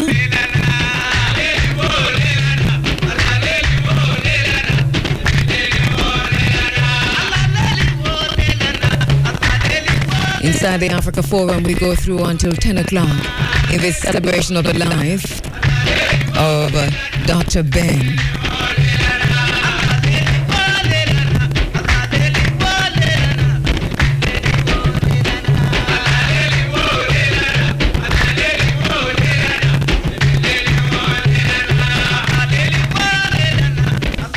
We go now to the phone lines to Professor Obati Shaka. Thank you so much, Professor Obati Shaka, for joining us inside of this very special celebration of the life of Dr. Ben and tribute and honor to the man. Thank you so much for joining us.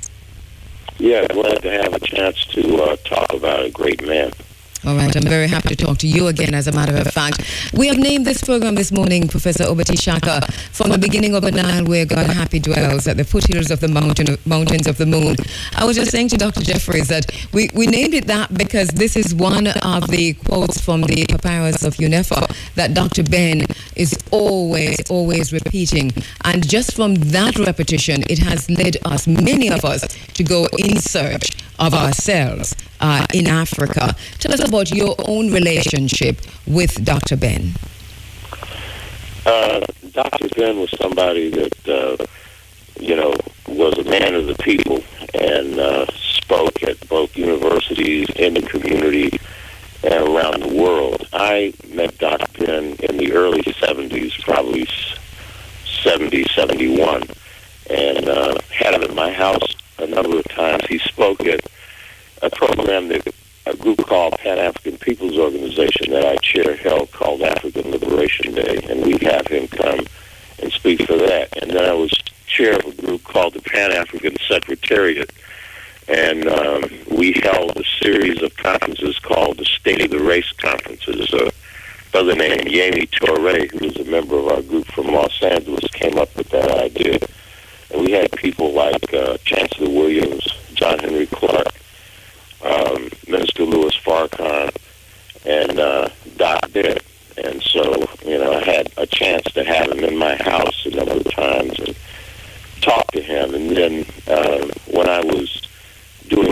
research on the political legacy of Malcolm X, I interviewed him on his relationship with Malcolm, and he gave me some information that no one else had that was based on his personal knowledge of Malcolm.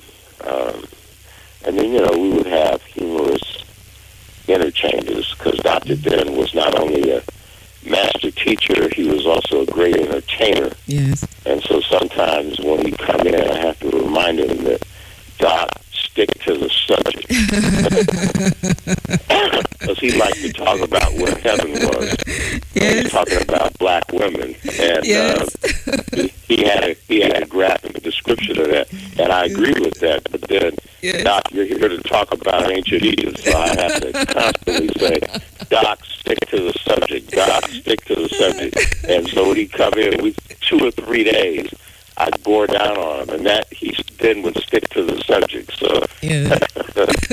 And he was also somebody who was challenging the writing of African people out of history. That was his major piece, and of course, ancient Kemet was his central focus. So he was a maverick, and he was someone who enjoyed taking on the white intellectual establishment, yes. But he also enjoyed taking on any blacks that he had any questions about. So he was somebody that never bit his tongue. You know what I mean? He was and that's so true. Quite a guy. Could you talk to us a little bit about that, Professor Obadi Shaka, about the work he did in the universities, and also the challenge that he faced from his own colleagues? Yeah, he has a number of major works. The guy was prolific, close to 49 books and articles, among which are African Origins of the Major Western Religions, Black Man of the Nile, which he abridged and added more to Black, and then was Black Man of the Nile and his family. A book, Africa, the Mother of Western Civilization, a host of other big books too. And of all his works, I think his greatest is African Origins of the Major Western Religions, and then had a religious orientation as a historian, which is proper because for African people, the spirit is central to everything we do. So this work all of his works are great because he's establishing the fact that what he preferred to call Sais, later was called Kemet, ancient Egypt, was black. And he was popularizing a detailed history of ancient Kemet, very detailed history. But he was particularly stressing the African origin of this civilization, but his African origins of the major Western religions, which was basically looking at Judaism, Islam, and Christianity, he was showing the African roots of those three religions, and I think that that particularly angered the intellectual establishment along with, because basically he was taking on racist European scholarship that wrote Africans out of history based on Hegel, who's a German philosopher who said that Egypt was not a part of Africa, it was a part of the spirit of Asia, and then talked about how Africans south of the Sahara were savages, and then just said, let us dismiss them, for they have accomplished nothing in history.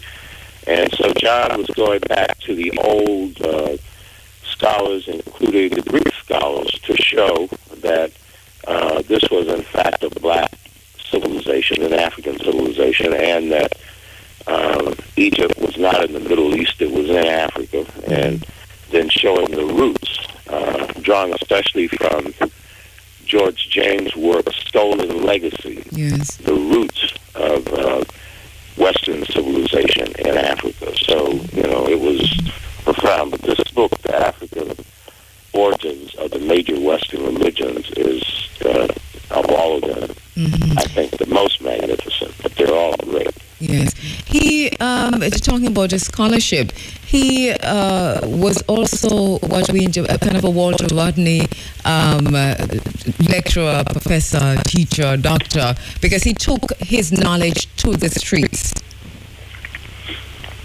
Yeah, and he dedicated his book, The African Mother of Western Civilization, to the street corner orators, because, you know, in Harlem, people would get up on a ladder and speak, and that was something that Garvey did as well. And Ben was that type that was in the community speaking in churches, speaking on street corners, speaking in community organizations, as well as speaking in the teaching in the university. And Cornell was a place that was special for him. Unfortunately, Ben never got tenure as John Henry Clark did, I think in part because he was a rebel.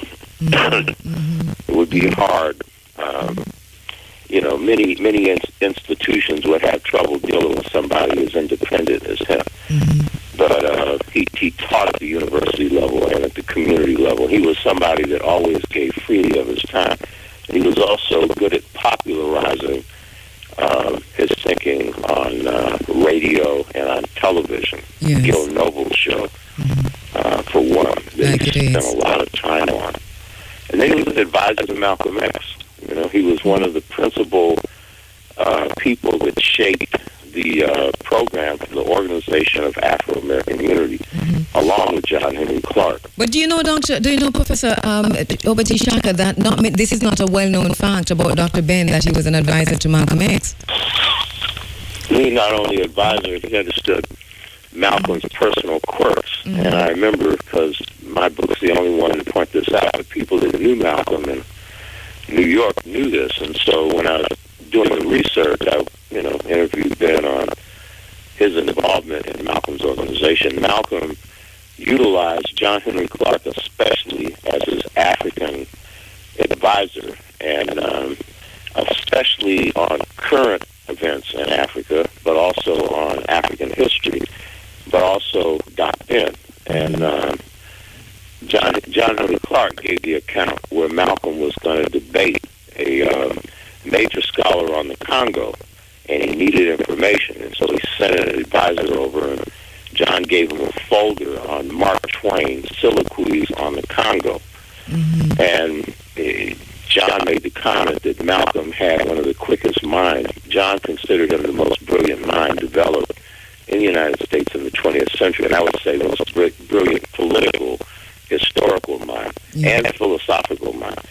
And so then John said he went on TV and, destroyed his opposition after absorbing this information in a very short period of time. Doc Ben destroyed his opposition after absorbing this information in a very short period of time. Doc Ben talked about one of Malcolm's quirks, because, it's typical, and Ben was a little older than Malcolm, and Doc Ben would,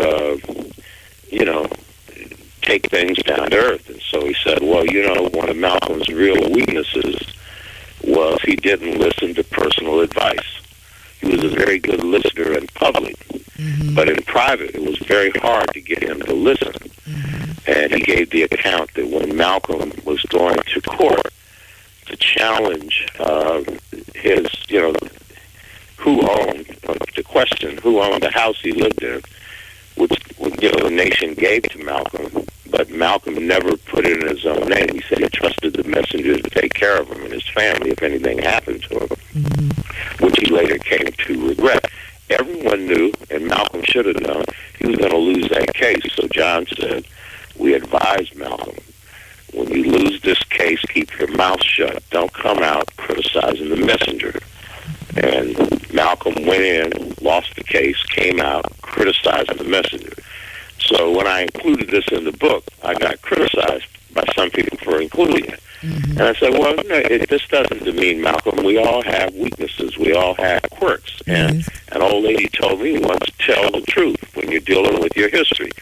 But that was the kind of thing with Doc Ben. But Doc Ben was a part of an intellectual team, because Malcolm was able to delegate. He might not have listened in private when it came to some personal advice, he was able to draw from the ideas of people who had some depth in many areas. And so he did not shape that program of the organization Afro-American Unity. It was a team of scholars, including John Oliver Killens and a number of others, heavyweights. And that was a part of his strength, that he was able to tap into different sectors of the black community.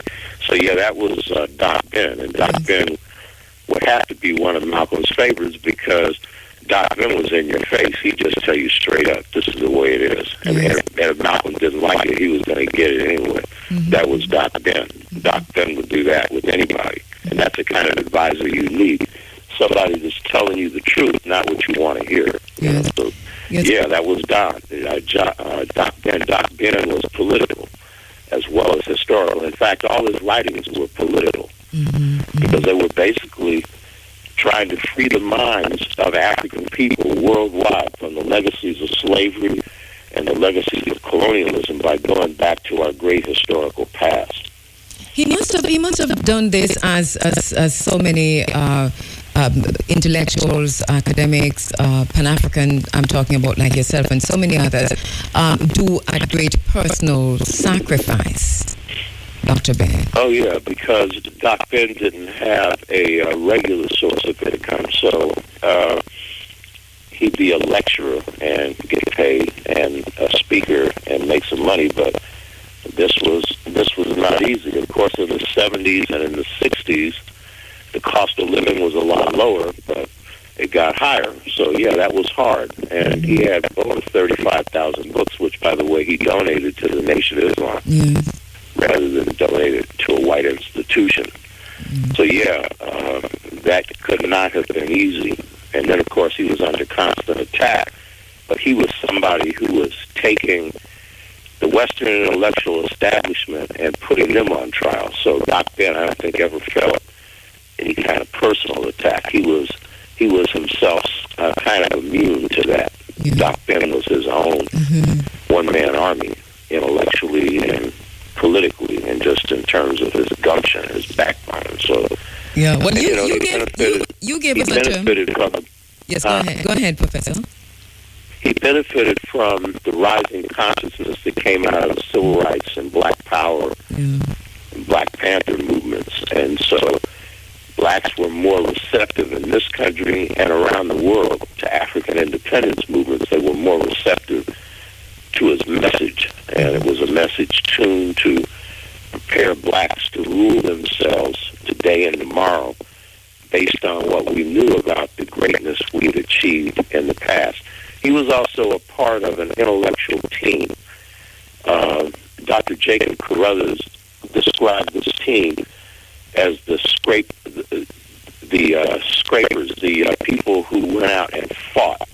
And so John Jackson, John Henry Clark, the author of Soul and Legacy, George James, who preceded them, J.A. Rogers, and Chancellor Williams. Now, all of these provided a factual background, armed the masses of African people worldwide, but particularly armed black scholars with relevant information that they could then use to build on, and that would lead to the next generation of black scholars. John Henry Clark was really the bridge to the next generation because he was more of a theoretical historian. And Doc Ben was a factual historian, but also in-depth thinker. And again, I go back to his book, The African Origins of Major Western Religions, where he really shows how African religions served as the basis both for ancient Kemet's history and religious thought, and then for Judaism, Christianity, and Islam, and going into that in depth. So he had a philosophical bent as well because of his religious orientation. But those guys were a team, and it was an amazing thing. And most of them coming out of New York. Yes. So many responses on the social media this morning from listeners, students alike, and others alike, coming from all over the world on Dr. Ben. How should families this morning, because it's an opportune time and people must be thinking this, how should we honor Dr. Ben? I think by having an appreciation for your history and culture and your ancient African past and your current history. And Doc Ben's specialty was in ancient Kemet. I remember talking to John Henry Clark, and he said, for Doc Ben, his main focus was ancient Egypt. And then John said, that's good. But he said, for me, my focus is Africa. And then the African relationship to the world. And so for Doc Ben, especially, the importance of ancient Kemet or ancient Egypt to African civilization. Sheikh Anta Diop said that you could not understand the history of Africa without understanding the history of ancient Kemet or ancient Egypt. He said, for Kemet is to Africa what Greece is to Western civilization. And of course he knew that a good part of Greek civilization and ideas and philosophies came out of Africa, particularly out of Kemet, though not all. By no means, not all. And so, I think that understanding, I think one of the things about John that was, Doc Ben, that was really important is that he placed an emphasis on applying the past to the present and the future. Yeah. So he made the information about the African past relevant for today, and that's really the purpose of looking at your past. It's not just to be able to, know the history, know the past, but it is also being able to apply it to change your conditions today and tomorrow. And I think he wanted to end whatever vestiges we have of inferiority complexes, feeling less than as a people. And so he wanted to invest us with information that would promote love. And so, I think that having an appreciation of our history and of our culture and passing that on, that's a part of Doc Ben's legacy and a part of all these great giants. Professor Obati Shaka, as usual, always blessed when we hear you talk. Thank you so much. Thank you so much for taking time out this morning to assist us in understanding a bit more about Dr. Ben and in helping us to pay tribute and to honor the man. Yeah, great man. A giant has left us, but now he's in heaven with John Henry Clark and John Jackson and Chancellor Williams and all the rest of John Henry Clark can see up there, so can Chancellor Williams. I'm sure they had some big discussions. I can just imagine. All right, thank you so much, Puff. We'll talk to you later on in the week because we do have a lot to talk about. Thank you so much. Okay. All right. Bye. According to a great high priest of ancient Egypt by the name of Hunefer, Hunefer, he wrote a papyrus. It's known as the papyrus of Hunefer, the paper of Hunefer. He said, we came from the beginning of the Nile, where God happy dwells, at the foothill of the mountain of the moon. The mountain of the moon, there are two places in Egypt, in Africa named Mountain of the Moon. One is between Ethiopia and Kenya and Tanganyika, called Kilimanjaro, means Mountain of the Moon. The other is in Uganda, Rwenzori. It also means Mountain of the Moon. So when you look at it, there's two bodies of water that make up the Nile here. The Nile came down as a body of water from Ethiopia called the Blue Nile. The White Nile is a body of water from Uganda. Both of these bodies of water meet in Khartoum in Sudan. They continue from further north from the south, and they meet another body of water out of the Ethiopian whole island, and that's called the Atbara River. And in Atbara, Sudan, those other two bodies meet. Therefore, from then on to here and to the Mediterranean, which was called the Great Sea, that body of water, the Nile, has been one that paved the highway for a major civilization that started in Central East Africa and reached its zenith in this land.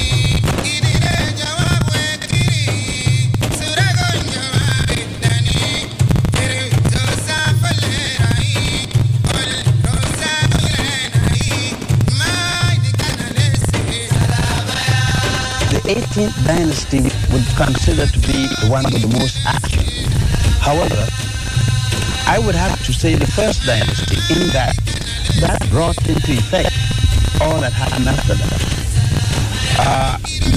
What happened is this southern man, the country was divided into two, the north and the south.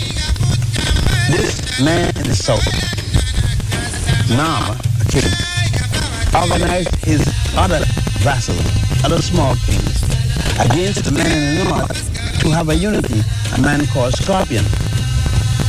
They met in a battle for unity. Either the south was going to control the north or the north was going to control the south.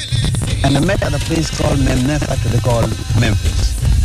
The war was fought there and the men at the south, Nama, won. He took his concept of the deity, God, Ra, against the man who lost his concept of the deity, Amen. You would think that he would put Ra in front since he's the one that won, but no. He was wise. Psychologically, he said, no, I wouldn't change. He let the God of the north be the first to be mentioned, and thus he made one God of the two, Amen, Ra. So the people in the north said, this must be a good man. He let our God be the first to be mentioned.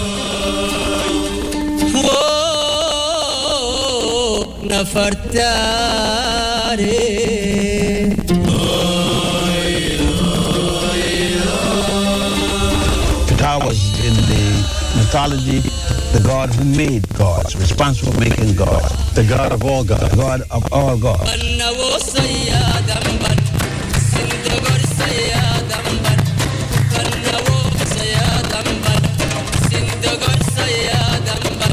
The idea came from his prime minister, who was also an architect.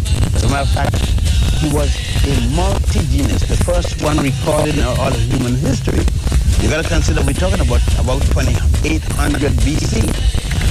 This man called Hotep, or for short, Imhotep. He didn't want his pharaoh to be buried like other pharaohs. He thought his pharaoh should be buried in a much more glorious state than the wood burial place that they had prior. So he decided, when looking around, I could use this material. It lasts forever. And thus he said a stone, limestone, and said, I'm going to build it out of this. But there were building burial places out of this wood in a square. So he decided, well, I'll just use a stone and the same procedure, and that will last.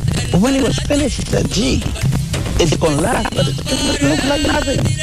So he decided to put another layer on the top and recess them, set them back, and 6 of them set back, look something like wet cake. They become steps, and thus the term step pyramid.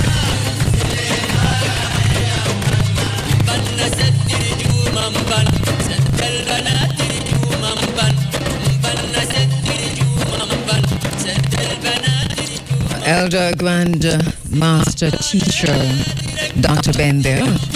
Excerpts from his interview with Gil Noble. The Africans didn't do it, it wouldn't be important. But since that had been said for no reason at all, they wanted to satisfy themselves that although they were not in history, that they did it. Now, since it is that the people whose ancestors did it could not say anything about it in the past, now is the time that they declare to the world whose legacy it is.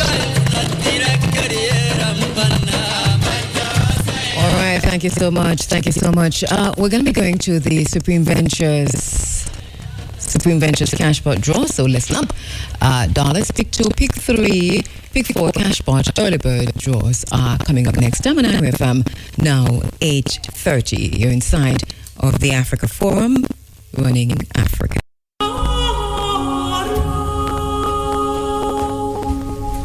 An offering that the Nasut, also known as the Pharaoh, gives. An offering that Impu gives, and he who is atop the mountain gives. Foremost of the Netr's booth in Imiwat, possessor of the sacred land. An invocation offering of cattle, fowl, alabaster, clothing, incense, oil, and all things good and pure that the sky gives, that the land creates, and that Hapi, the Nile, brings. To the Ka of Dr. Yosef Ben Jochannan, the revered, true of voice.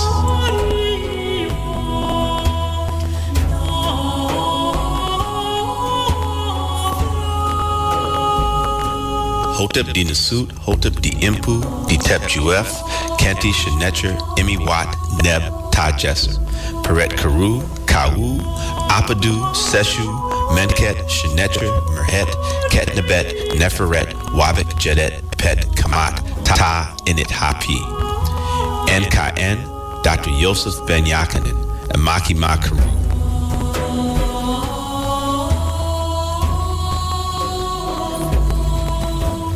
An offering that the Nasut, also known as the Pharaoh, gives. An offering that Impu gives, and he who is atop the mountain gives.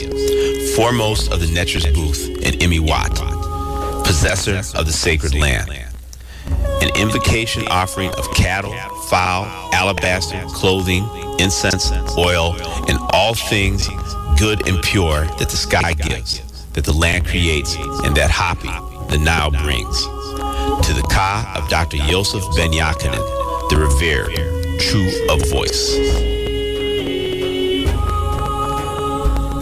Hotep di Nasut, Hotep di Impu, di Tep Juef, Kenti Shenetcher, Imiwat, Neb, Tajesser, Peret Karu, Kawu, Apadu, Seshu, Menket, Shenetcher, Merhet, Ketnebet, Neferet, Wabek, Jedet, Pet, Kamat, Ta, Init Hapi.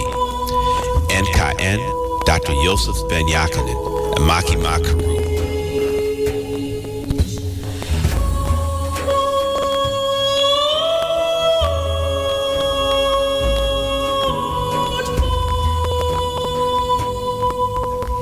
An offering that the Nasut, also known as the Pharaoh, gives.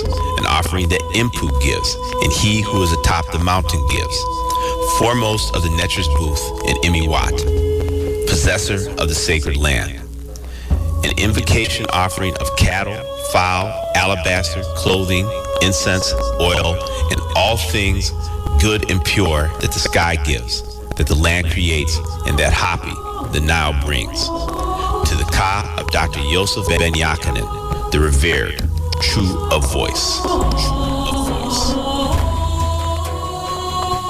To the Ka of Dr. Yosef Ben Jochannan, the revered, true of voice. To the Ka of Dr. Yosef Ben Jochannan, the revered, true of voice. To the Ka of Dr. Yosef Ben Jochannan, the revered, true of voice. To the Ka of Dr. Yosef Ben Jochannan, the revered, true of voice.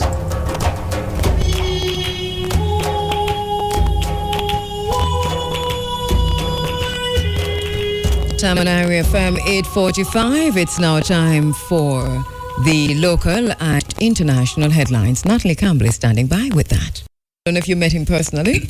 Both. Yes. When he was here in Jamaica, when Iriefm held their public lecture for Black History Month. That was 1997. Yes. Yeah. When you were actually here? I was actually here. Yes. Okay. Yes. When I was very revolutionary at that time. Right. Yes, you still are. Yeah, I know you still are. Yes. That was a very big turnout. It was a massive turnout to that lecture. Yes. It spilled over from the Coconut Grove Great House into the yard. Yes. Traffic was backed up in many directions. Yes. Yeah. Yes, and heard some of his lectures as well. Listen to them from time to time when on YouTube when sometimes I need to stimulate my mind and those are some of my encounters with him. With Dr. Ben. And we're celebrating his life today, just kind of looking back to go forward. And I know you've traveled widely, but I don't think you've been to Egypt yet, right? Not yet. Not yet. Maybe only in my imagination and vision. Yeah. To the continent, have you been? Only in vision. Only in vision, because I know you were planning to be in Morocco a few weeks ago. Yes. Because you'd have been just next door to what's happening in Egypt now is really such a disgrace, actually, in terms of the ongoing fighting and the destruction of the artifacts and the destruction of things that our ancestors built. Because those who didn't build them don't give two hoots. They don't care. They are destroying, as we see destruction to similar ancient artifacts being destroyed in Iraq and Babylon. And they don't care. And so on, they don't care at all. Yeah. And many persons I know who want to travel, because people still do, like Dr. Anthony Boda, Dr. Renuka Rashidi, and others do still take people to on the tours, similar tours like what Dr. Ben used to carry people on. Yes. But I don't know the extent to which those are happening now for Egypt, considering the climate. Yes. And how violent things are. There are sometimes so much anarchy over there, It is, let them fight. Yeah. Right. But the pyramids still stand. Yes. And the Sphinx, Abu Hilal, is still there. Yes. But they would have destroyed it too if they could. If they got the chance, they would have. Well, they started. They started. Napoleon tried. Yes, the nose, yes. Sphinx there. Target practicing. Yes. But those built by our ancestors still stand. One other thing I like about Dr. Ben, we titled the program this morning, From the Beginning of the Nile, where God happy dwells at the foothills of the mountains of the moon, is that he talks about that so often, so that you can't help but saying, wow, I'm going to have to go find out for myself what all of that is about, so that we do not have the focus that we had only on Kemet, and we're saying, this is the area, paying attention to the borders created by the Europeans, that we lose so much of ourselves if we focus on just that small area. Exactly. It's really all of Africa, but in terms of how civilization started. Yes, now along the Nile Valley. Yeah, man, and Dr. Ben was very meticulous in giving all of the breakdowns in regards to all that happened, in that zone at the time, and its contribution to modern civilization. Yeah. You heard Dr. Obati Shaka saying that, and I'd asked him the question that people like Dr. Ben, like even Obati Shaka himself and so many others, Dr. Jeffries and so on, that when they go out to lecture, like when Dr. Ben came to Jamaica, and Professor Obati Shaka has been here too, is that they do that as almost like a labor of love, and they do it at so much personal sacrifice. Yes, true.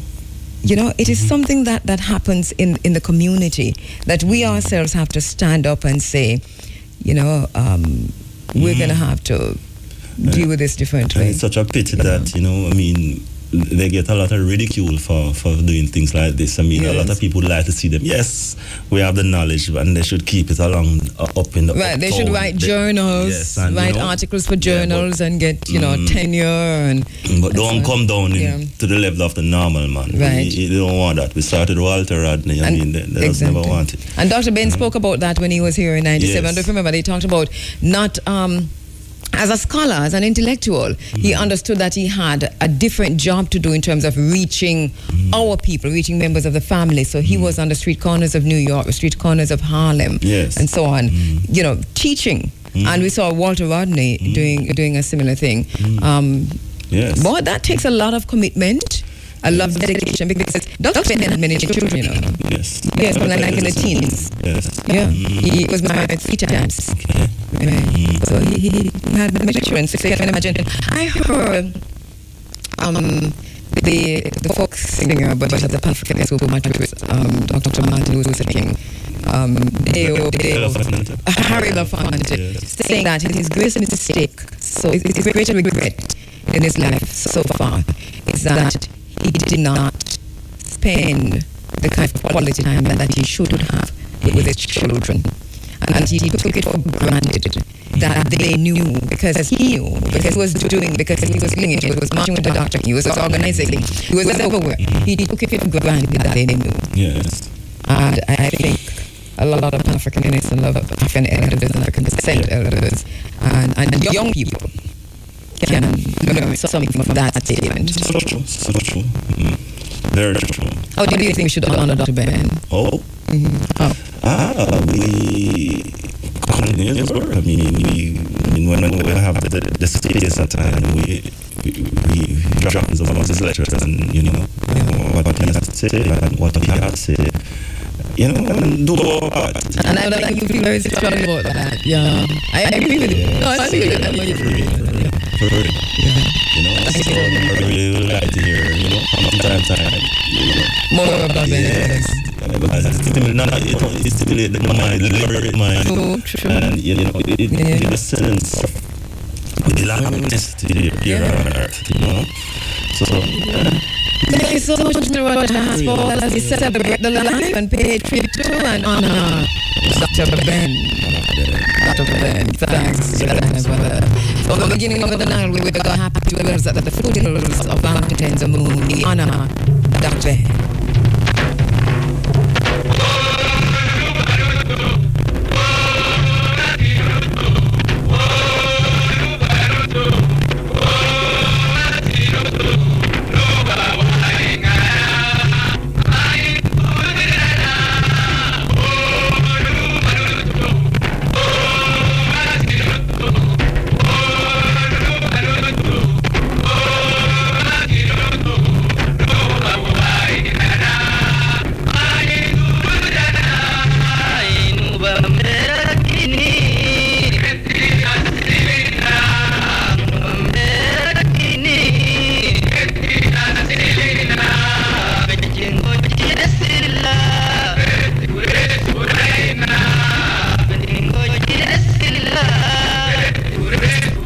We're going to be speaking with Professor Small in just a few moments. Just a minute, Professor James Small will be joining us on the phone lines as we continue to pay tribute and honor Dr. Ben, celebrating the life.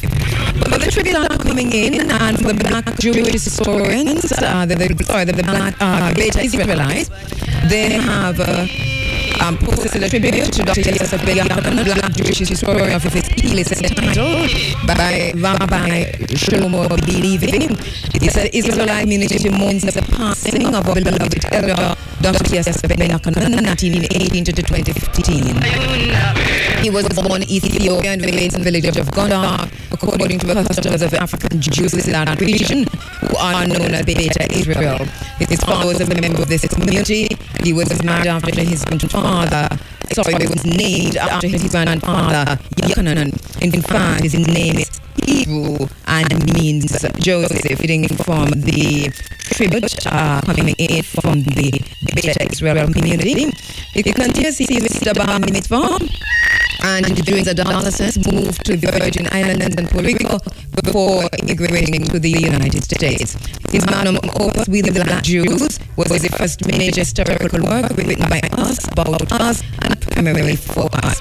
As such, Dr. Ben, as he was affectionately known, was our scholar and our champion.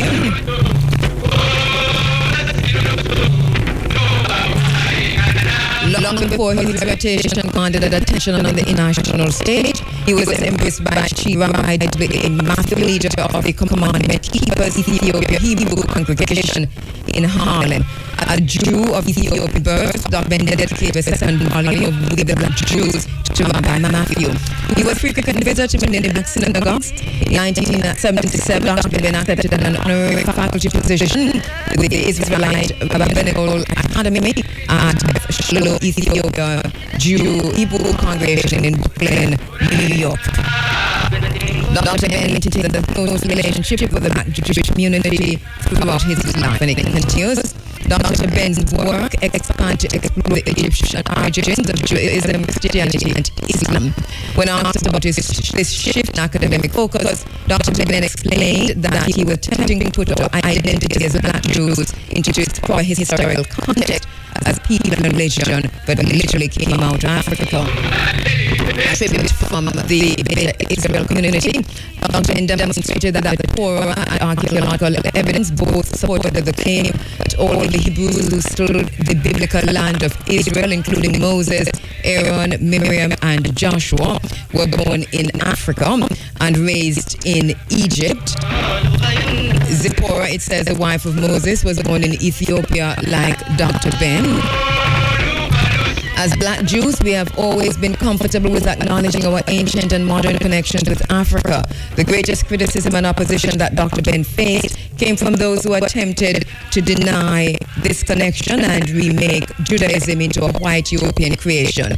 It is important to remember, as Dr. Ben so frequently emphasized, Judaism is not a race. Of course, that's coming from the Beta Israel community, the tribute to Dr. Ben coming from that community. All right. We do have more tributes there from the Nation of Islam, from the ABS, and from condolences to the family and friend of Dr. Ben from the Rastafari Nation here in Jamaica. That's a tribute coming in, a condolence message coming in from the Rastafari Nation. Thank you so much for sending that in. We go to the telephone lines now as we continue to celebrate the life and pay tribute to and honor Dr. Yosef Ben Jochannan in this space, at this time, in this place. Professor James Small standing by.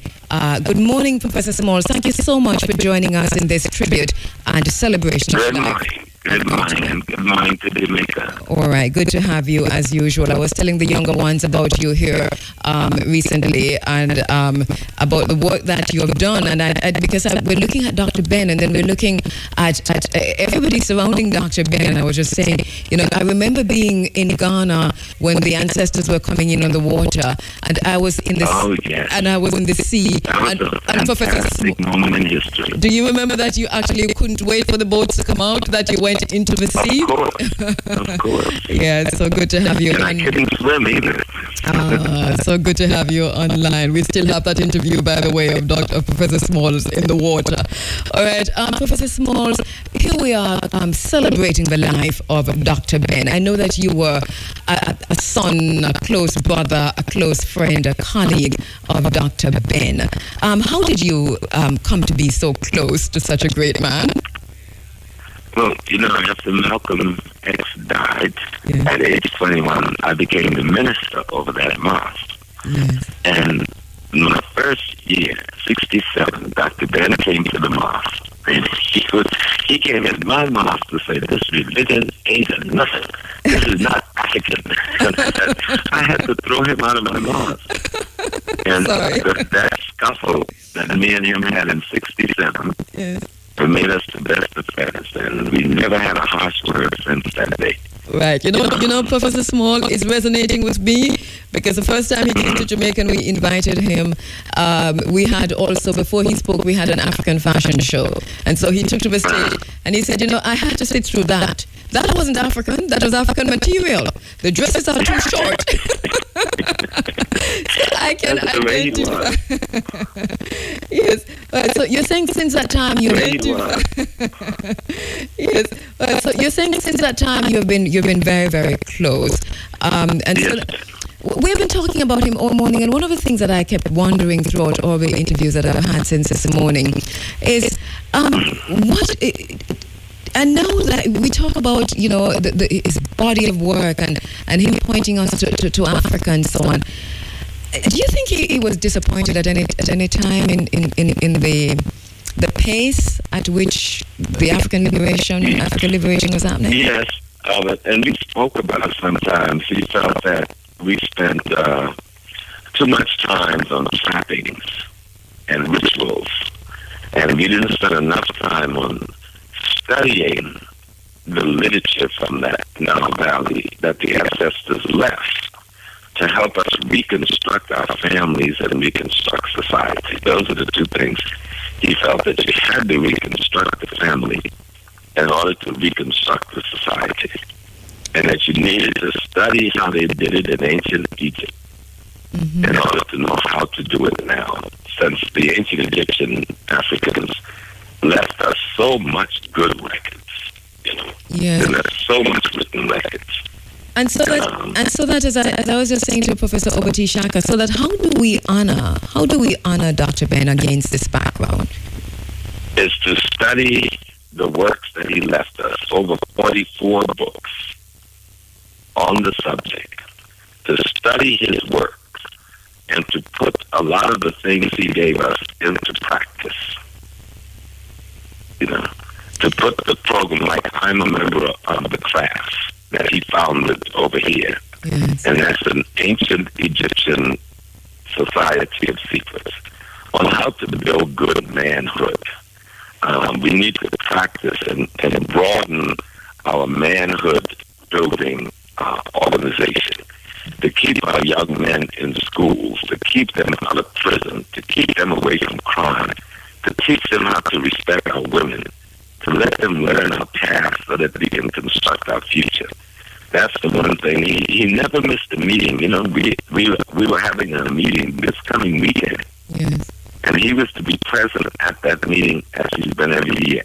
He will be present now because the meeting will be his going away ceremony. And so he was very, very strong that we must come up with leadership organizations that use our culture, use our history, use our mystery teachings to help us rebuild the family so that we can rebuild society for Black people. And as you talk about his going away ceremony, what can you tell us about the plans for that?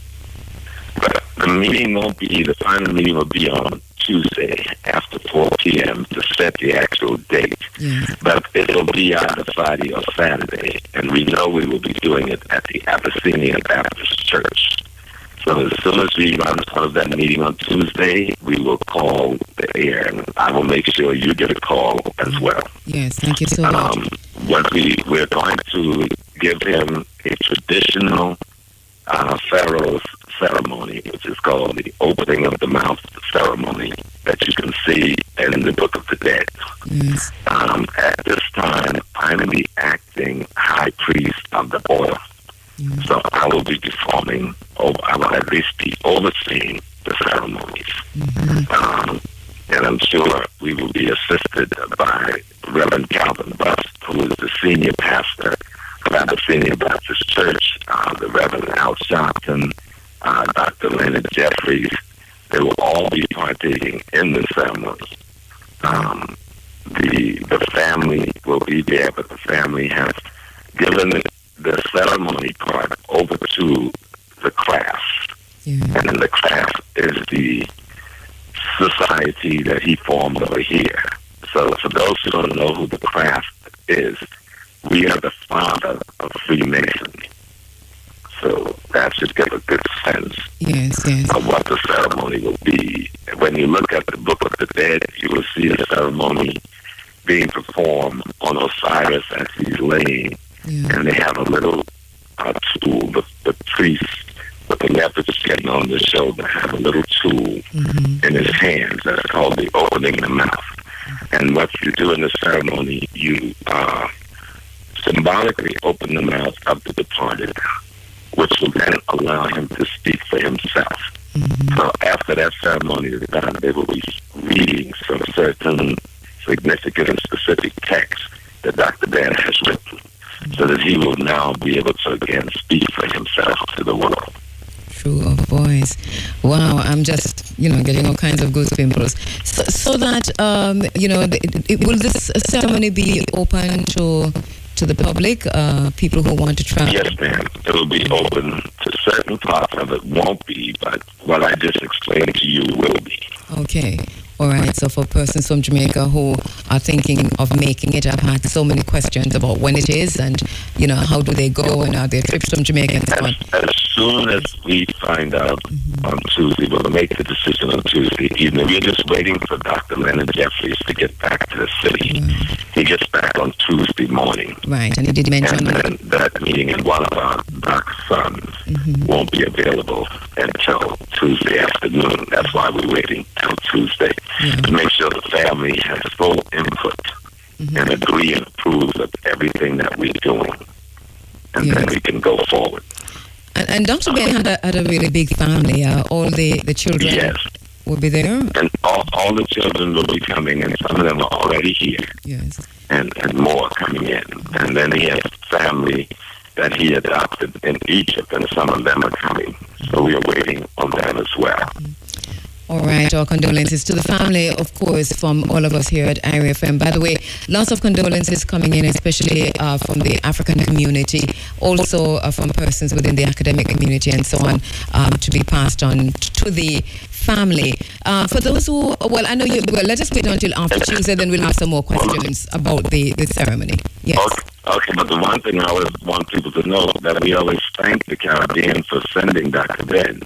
You know, even though he was born in Ethiopia, he was raised in Puerto Rico for a short while as a child, but he was really raised in St. Thomas, the Virgin Islands. Yes. And that's where he grew to manhood. So we really thank the Caribbean. You sent us Gandhi, and then you sent us Dr. Ben. There you go. And Dr. Ben's accent says it all, you know. We listen to him talk and we know he is a Caribbean brother, you know. But really, really beautiful soul, Dr. Small. So in all, you'll be overseeing most of the ceremony for next week? Yes, sir. I'll be the presiding priest from the class. Okay. So I will oversee the ceremony. Mm-hmm. And I know our listeners heard you talk about the fathers of Freemasonry just now, and so let me not leave that hanging because we're going to get questions coming in. Do you want to elaborate on that a little? Yes, ma'am. I'm also a Freemason, so I'm also in Prince Hall, Cornerstone 37 Junior Lodge, under the Grand Lodge. The Freemasonry begins in ancient Egypt, contrary to the traditional story of England. And so it makes its way from Egypt into Palestine, and with the Knights Templars and the Knights Hospitallers during the Crusade, it makes its way to Europe. And then from Europe to the UK, and from the UK to the Americas. And so that body of knowledge, which teaches us how to build character, is an African body of knowledge, which we practice with permission from the ancient order that still exists in Egypt. They allowed Dr. Ben to establish an order over here in the West. And it is that order that will be performing the ceremony. All right. And once again, the ceremony is, even though there's no date, you're looking at next week. Yes, either Friday or Saturday. All right, yes. So we can bear that in mind. But we will let you know. We will make sure we give a call to Jamaica so you know as soon as we find out on Tuesday. All right, please do. Any final words you want to leave, any parting words, even as we celebrate his life, even as we honor him? That's the best way to celebrate him and to remember him is to study the literature that he left for us, so that we may get the body of knowledge that he struggled so hard to give to his people, and to thank him for giving us back the Nile Valley civilization, which the whites had claimed as their own, until this one little man from the Caribbean came and put the cover off of everything. So we thank him for that, and we should study his works to see how much he really gave us. All right. Thank you so much, Professor James Small. Thank you so much for this, and we'll keep in touch.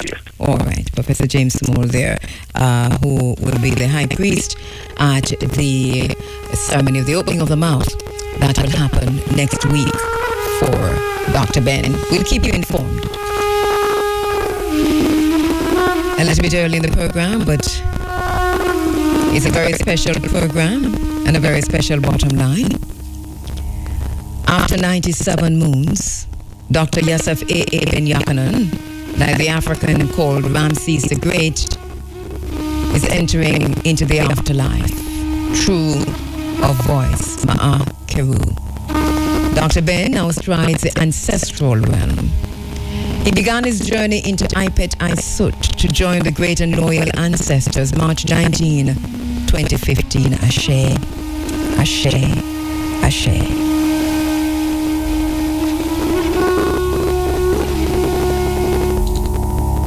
Africa and the African diaspora are called to order, to stand, to pause for a moment, for a while, and be part of the mighty army that acknowledges the ushering of this great African spirit into I Pet, I Sought.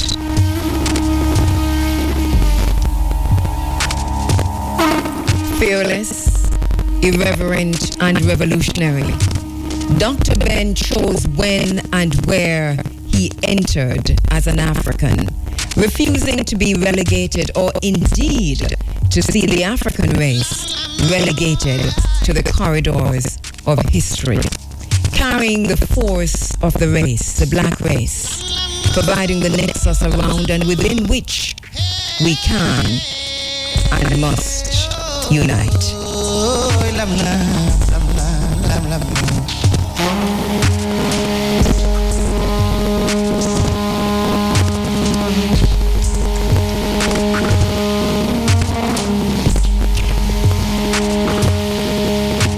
The bottom line is that Dr. Ben's legacy speaks volumes for African race consciousness and full understanding of Africa's place in history as the origin of all civilizations, religions, literatures, sciences, art.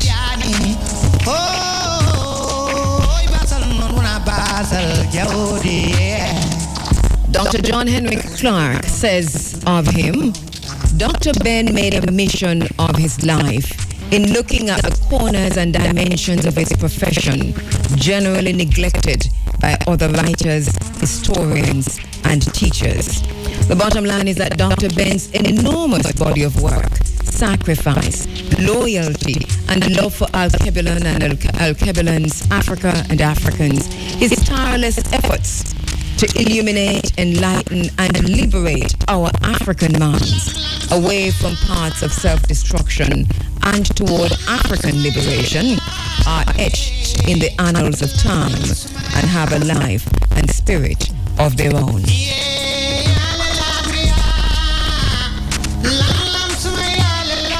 Through painstaking and thorough research, braving academic classism, racism, and exclusion, Dr. Ben, through the papyrus of UNEFA, situated the African at the origin of the Nile, where the god Happy dwells, at the foothills of the mountain of the moon.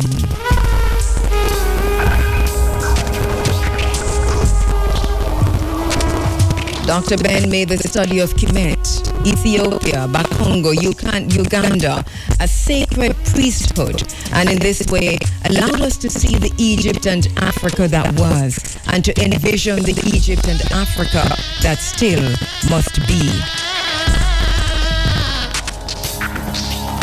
The bottom line is that many of our students of Africa and students of Dr. Ben have come to define our purpose in the full liberation of Africa through the lens and the writings of our beloved elder, academic warrior, and revolutionary, Dr. Yosef Ben Jochannan.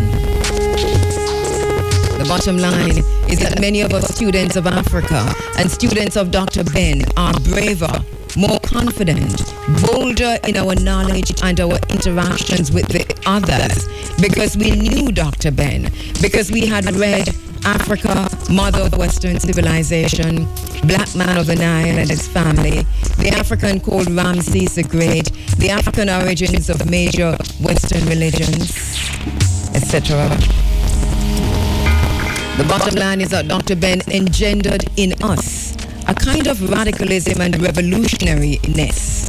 Yes, revolutionariness that emboldened us in our determination to stand boldly as Africans, to declare, I am unapologetically African, to look bigotry and racism in the face and yell, hell no, to say to the preacher, show me evidence of Moses as president in ancient Kemet, and to the scientist, we know Hotep. You can't confuse us with Asclepius or Hippocrates. And to the European Egyptologist, to boldly declare, Dr. Ben has found the first civilization developed around the Nile was at Bakongo in Uganda.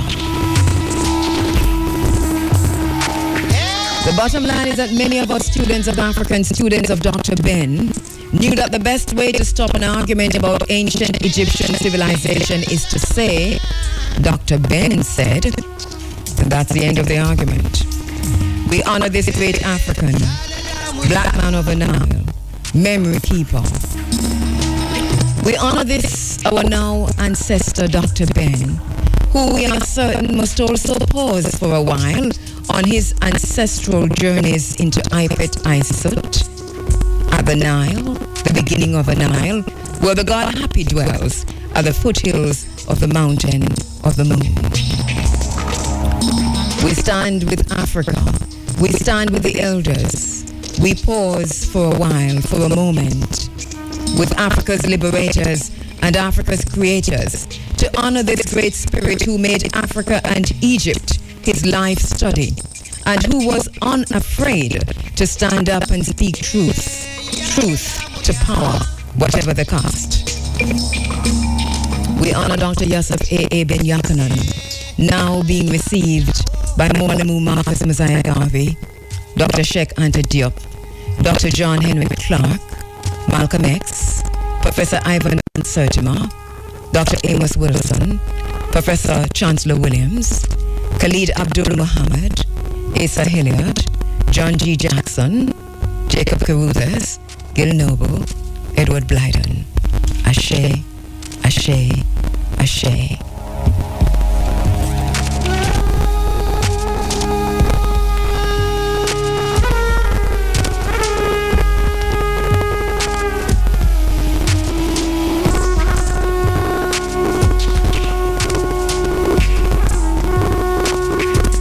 In the studio with me, Dr. Imhotep Rahu Kimet Ba, now the Bakongo offering.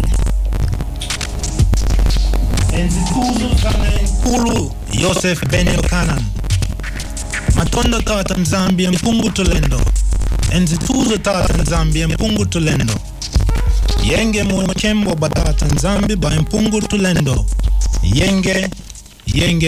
Yenge Matondo tata Zambia za Nkulu Yosef Ben Jochannan Kia basikama Matondo tata Zambia Zane Kukulu Yosef Ben Jochannan Kuvazula Zabena Ethiopia Zabena Kemet Zabena Congo Zabena Ndombe Al-Kebulon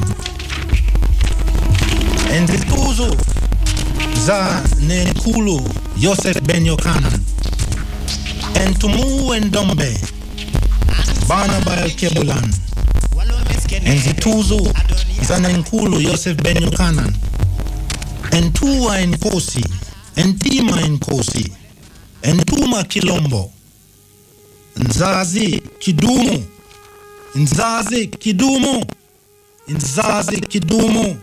Yosef Ben Jochannan Nevunda Makandala Nguena Matondo Yosef Ben Jochannan Ensengele Embele Matonde Kieno Matondo Yenge Enzituzo Nkulu Yosef Ben Jochannan Yenge Matondo.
And as the tributes continue to come in for Dr. Ben,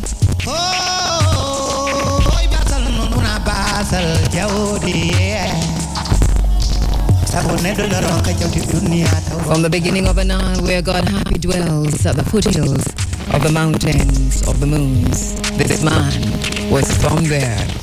All right, the tributes continue to come in for Dr. Ben, and Ancobia not able to text back, but here is a tribute from Ancobia in England.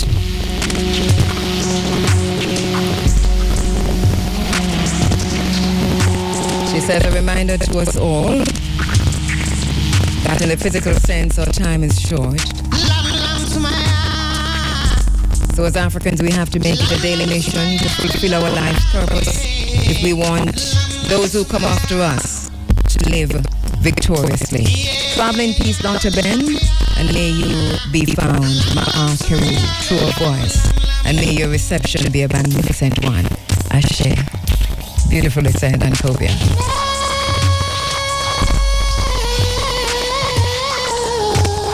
From Rasaibai and the Naibingi group here in Jamaica, a tribute. It says, Dr. Ben, your ancestors welcome home a great son. His contribution in unearthing our glorious past will not be forgotten. The ABS celebrates the life of a great man and legendary scholar, Dr. Yosef Ben Jochannan, December 31, 1918 to March 19, 2015. Dr. Yosef Ben Jochannan was one of the world's most preeminent and prolific scholars of African history. He passed away early yesterday morning. That was the day after that this was released in New York City at the stunning age of 97. So that was Thursday. It was only fitting that one of the most courageous and inspiring scholars of our time would live for nearly a century, paying personal witness to dramatic transformations in the lives of black people across the globe. But more than anyone, Dr. Ben, as he was affectionately called by generations of his devoted followers, knew that a world transformed was not a world complete.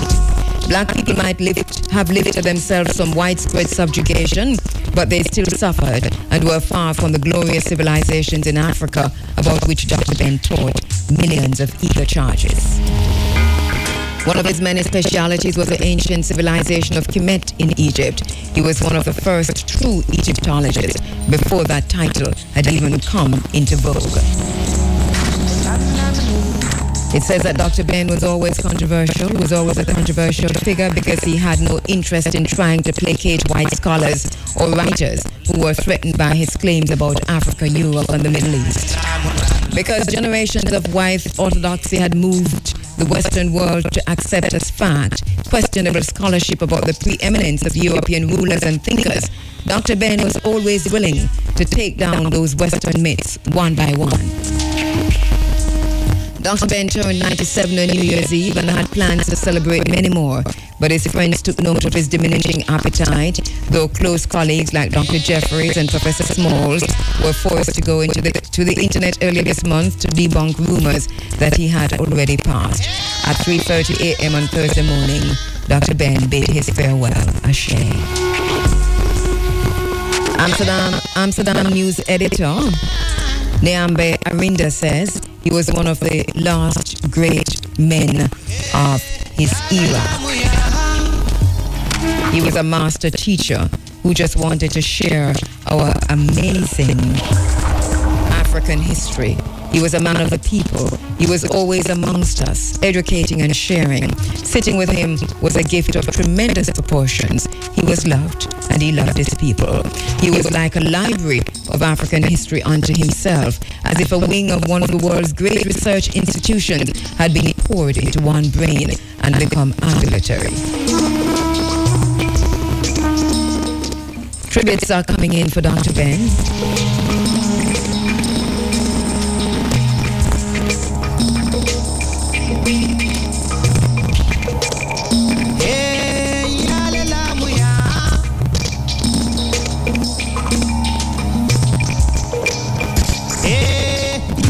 From the Nation of Islam, a tribute to Dr. Ben. On behalf of the Honorable Minister Louis Farrakhan and the Nation of Islam, we, the student laborers and believers of Muhammad, Mosque number 7, New York City, offer our condolences and steadfast prayers for the family of our beloved brother and historian, Dr. Yosef Ben Jochannan. This great black man of the Nile will be missed by all of us who were blessed to know him, live with him, serve with him, and be taught by him. Dr. Ben received all of us with respect and an open ear, yet he was always confident in what Allah God blessed him to know and teach. To his beloved sons and daughters, may Allah continue to comfort you and bring you ease of mind and spirit as we salute you and thank you for all the years of sacrifice of your father, so that the black nation and the world would benefit from his vast contributions. From the Nation of Islam.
Beat my enemy. I don't do that myself. And I'm not non-violent. When my mother had me, she didn't have me non-violent. A 9-pound baby don't come out non-violent. You hit me and start praying. You pray.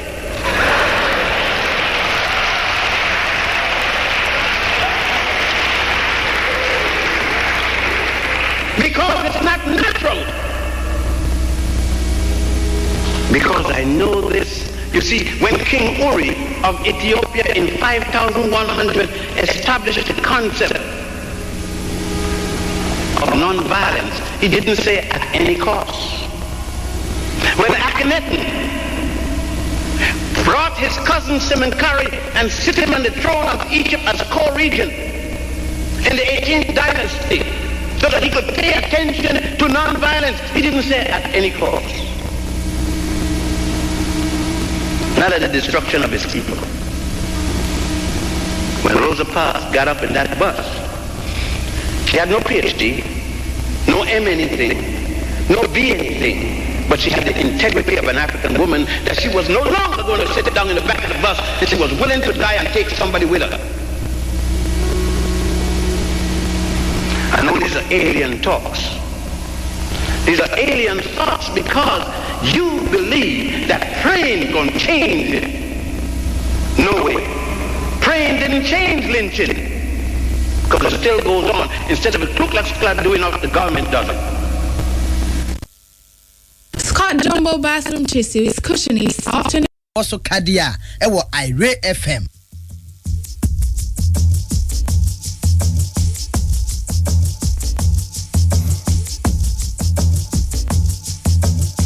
Out of the drum we come.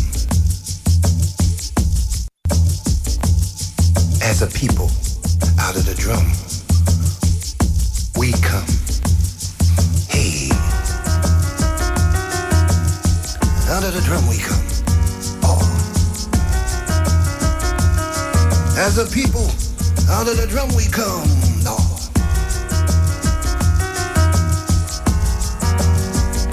Out of the drum.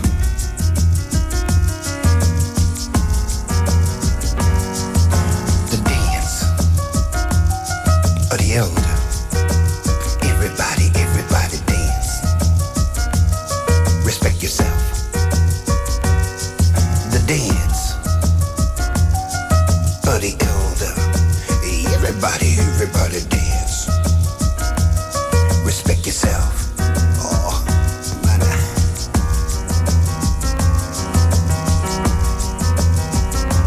Out of the drum. Out of the drum, we come. As a people here. As a people.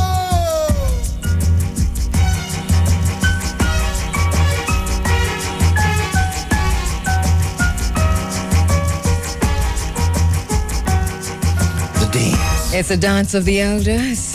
Of the elder. Out of a drums he came. Everybody dance. Respect yourself. The dance of the elder. Everybody. All right. Another ceremony of the opening of the mouth will be performed later on next week. In the meantime, understanding our role, understanding our responsibilities, understanding who we are in the great African family. Part of those who are ushering and standing by and watching as the elders and the priests participate in part of the ushering of the elder, Dr. Yosef Ben Jochannan, into the afterlife, into the Ipet, Isert, our elder, going off on the wings of the African community, spiritually, sending him off on the wings of the Pan-African community, sending him off on the wings of the Garveyites. We're pausing for a moment. We're stopping for a moment. And right after Dr. Ben transitioned, the big event was that eclipse. Yeah, we did have a solar eclipse the day after. We're putting it all together as we usher our elder. Out of the drum. As we usher our elder, Professor, Grandmaster Teacher, Egyptologist, author, Kemeter physician, Dr. Yosef Ben Jochannan, out of the drums. And remember now that when we leave here, one of the things we're going to do to honor Dr. Ben is to ensure that we read his works, first of all. From the beginning of the Nile, where God happy dwells, at the foothills of the mountains of the moon. As a people, out of the drum, we come. Hey. For many of us, we learned so much from Dr. Ben. Out of the drum we come. He was our mentor, a guide, a teacher. As a people, out of the drum we come. No.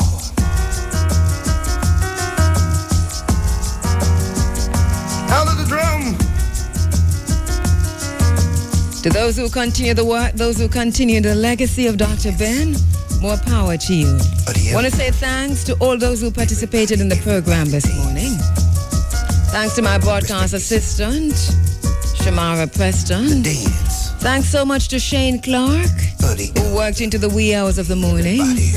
Want to say thanks to our brother Kwame Pianke, who gave the Hotep de Nassau offering.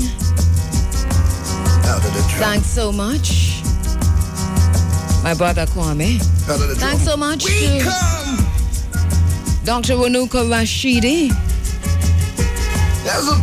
who took the time out, just returning from Vanuatu. He was there for the storm. Want to say thanks also, Professor Leonard Jeffries. Thanks so much, Professor Jeffries. On a lecture tour in California, took the time out early this morning. They're 3 hours behind. Everybody dance. Thanks so much to Professor Obati Shaka. As usual, Professor Obati Shaka is always ready, always willing to participate and to assist. Thank you so much.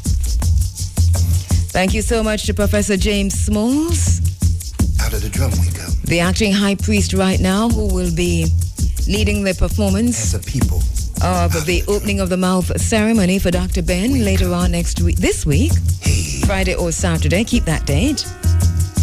Out of the drum we come. Thank you so much to our listeners on the 107s, As a people, on Iriefm.net. Thank you so much for keeping the social media going and active. Thank you, my sister Ancobia in the UK. Thanks so much to Selector Princess. Thank you so much, Aldith Hunkar, Irie daughter, Michelle. Thank you so much. Respect yourself. Jabari Nkrumah, thank you so much, my brother. To all those on social media, we didn't get to the social media, but you understand. As we celebrate the life, Black Man of the Nile, Dr. Yosef Ben Jochannan. We're going out with the dance of the elders. Come on now, everybody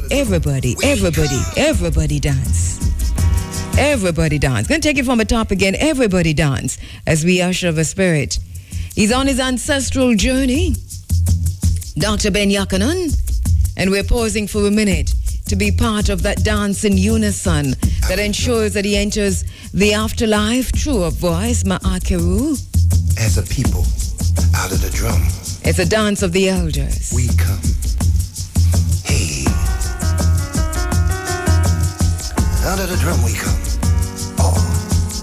My name is Kabu Ma'at Kheru. We'll see you next week. Out of a drum we come. Everybody dance. Out of the drum.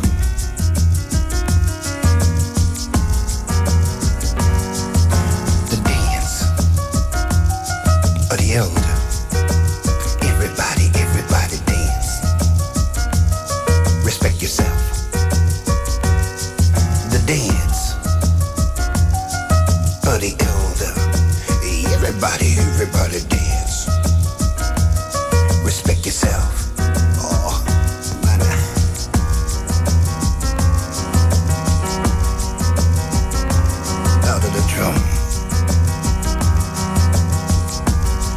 Out of the drum, we come.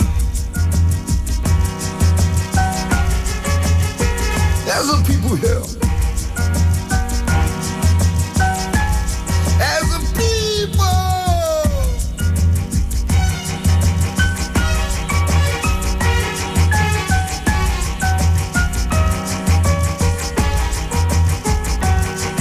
The dance of the elder. Everybody dance. Respect yourself. The dance of the elder. Everybody dance. Respect yourself. Everybody dance. Respect the elders here.